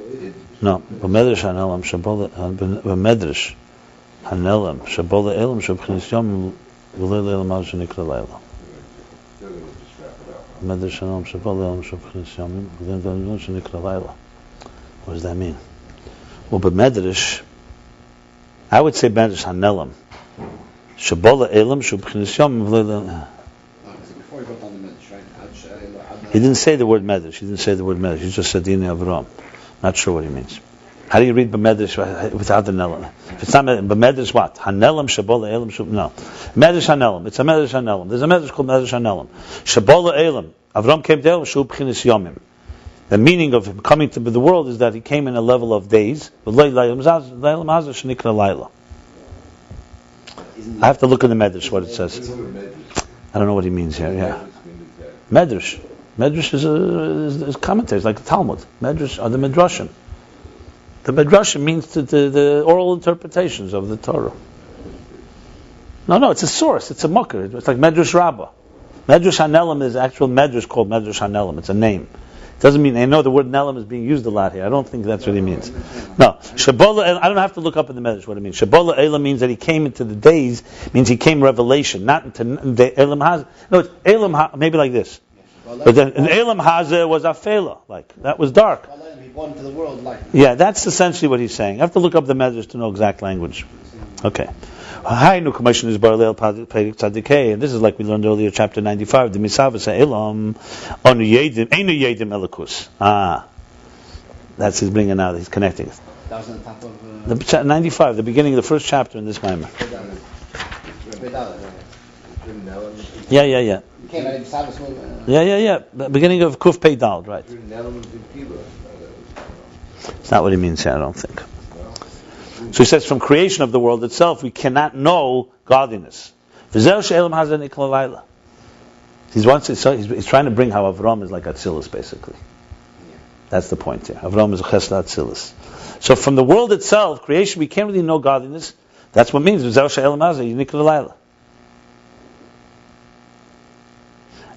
That means that the world is a dark place, night. For Elam Shabchinis Yomim, that's what it means. Shabola Elam Shabchinis Yomim, he came into Hainu Elam Atzilus, right? That's the world of Atzilus. They have Sefirot who gil elikus. So the Sefirot, you have the revelation of the divine. Zeu Shabola Elam, and that's what it means. Shabola Elam, that he brought it into the world. Shahu Bchinis Yomim and Bchinis. Shabola Elam, that he came into the world. That's the level of Yomim. That's the level of that. That's the level of the 10 spheres of Atzilus. And Bchinis Sefirot Atzilus. I have to see the exact language of the mothers, but Shabola Elam, Avram Bola Elam, meaning he came into the Elam, into the world of Atzilus. Shabchinis Yomim, he revealed those Sefirot Atzilus. Okay, so from Hisavas alone, creation alone, it's Elam Hazeh dark. And what it means, and what it says afterwards, God blessed him. Bakel, of course, it says, but he's saying, remember, he asked the question, what's the continuation? Avram Zokon, Avram aged, came into his days through his Torah mitzvahs. Then it says, Hashem Beirachese. What's the flow? So he says, now, besides the fact that he revealed through Avram Zokon, through his learning Torah and his mitzvahs, he revealed the divine. Atzilus, meaning the 10 spheres, he also revealed, that's Hashem Beirach, that God blessed him, that the energies reveal also the concealed thoughts that are higher than Atzilus. That's the bracha. Mamaila. Remember he said, Avram Zokon Baba Yom sounds like he's from his effort. Now it's no, that's not the Medrash. Medrash Hanelim is a Medrash that's called Medrash Hanelim. Okay, fine. Also, when you break it down. Maybe. And he says, oh, there's Hashem Beirach. This is already, God blessed him. It means it's coming down, it's a transmission from above. Why? Because till now he didn't say that. Till now he said through our efforts. So he's going to say, Dehine hamshach v'zgal she'el adei levush Torah mitzvahs u'b'kei chatzmei v'avedasei. Transmitting and revealing the light, the energy through garments of the Torah mitzvahs. That's with your own effort, through his own effort and through his work. Right. However, to the transmission of the concealed thoughts, that's what's given from above. And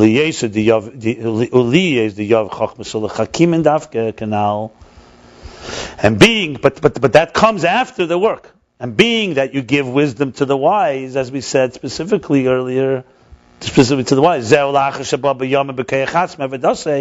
that's what it means, that after he came into the days through his own efforts and work, that's when Hashem blessed him with a higher transmission, with the revelation that's higher than Atzilus. It's very geschmack. In other words, that also comes through Chachma. That's what we said, you need to have Chacham Mevin L'daite. But basically giving the Rashi Prokim is the revelation from above, but it comes only to someone that already has what he's achieved on his own. What it says in Medrash, that what God blessed him was that he should have control and govern over his yetzer, over his inclination.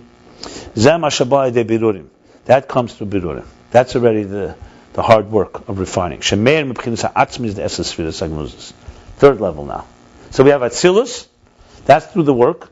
Then we have the hidden thoughts, which is the second level, the koach, the machshava and alamas. That comes through God gives it to you, but He gives it to you after you do your part. And then comes the third level through birurim, and that comes now shlita b'yetzer hara. That comes already by the birurim. Shemeir mechinsa atzmis, that's the Sefirah Sagnuzis. No, because he's going back to the beginning where he said there's the etzim of Sefirah Sagnuzis, remember? And then the way it comes down. And the way it comes down, right. So he's getting it he's missed over the level of and this is the etzim of the keches, not the etzim of keches, basically. No, it fits very well. Where did he say about the Sefirah Sagnuzis like that? The beginning of the Maimer, right?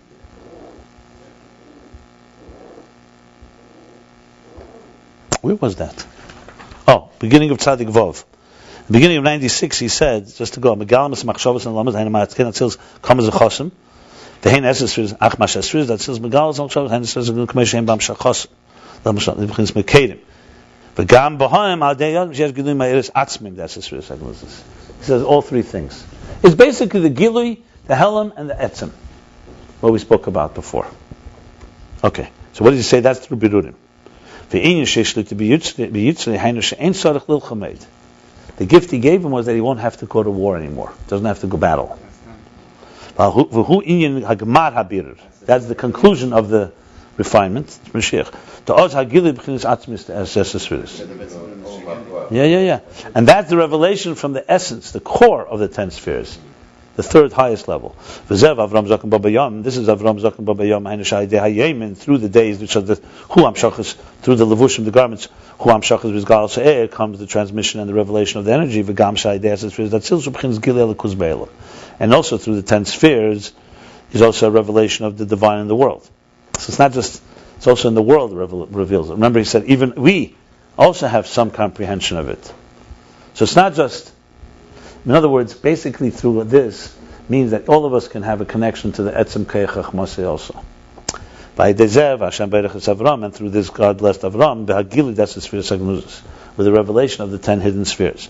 The Inyan Sheshli to be Yetzireh, he's just summing it up again. And the control, the governing of his Yetzireh, Hainugam Mar HaBerurim, the conclusion of the refinements, Shemer B'chinas Ha'atzmi is the essence Sefirah Sagnuzis. That then radiates, illuminates the essence, core of the 10 hidden spheres. Kitzur. And it's known the Koach HaMaskal Neidal Yidei HaSeichel Goli. It's known that Koach HaMaskal, we know about it from revealed Seichel, like we said, because it reveals the concealed.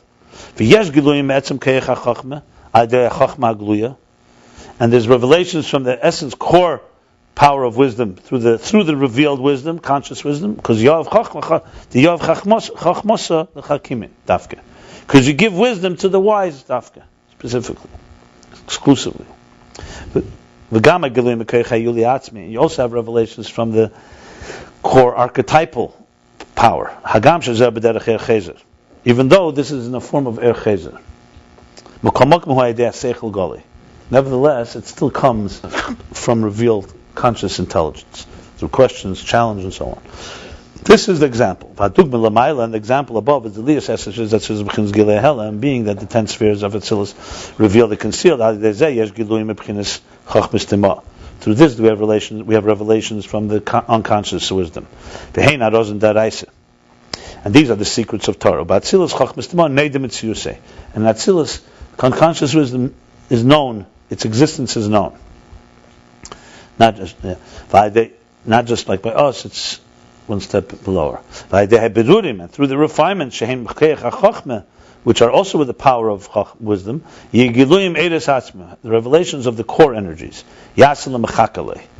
which is done and given to those the ones that work on it, like the yediyas, the effort. Right. So he says there, he brings in Samach Vav, three meanings in Mechaka. There's waiting, there's active, there's the three meanings. One is through, active, like a... B'zeh Yuvan. So us guys that are on the shoulders of the giants also get it. B'zeh Yuvan, and this will understand Mashakas Avram Zokon Babayamim, Avram Zokon, Avram aged and came into his days. U'b'medrash Hanelam, it's clear Medrash Hanelam, that's for sure. It's a Rosh Hashanah, that's for sure. Medrash Hanelam, be'elam sheb'chinis yamim hainu Atzilus. The world is in a state of Yomim, which is the level of Atzilus. By Dezev Hashem Beirech, God blessed him, Gili Hanelim, to reveal the concealed, in other words, the 10 hidden spheres. Vishlita B'Yetzrei, Hu Gili Atzmi Shaydei Berurim, to control his Yetzer, which is the end of, which is the refinement, the revelation of the core that comes through the Berurim, the refinements. So we conclude Maimer 25. We did today the chapter 98, page 188 through 1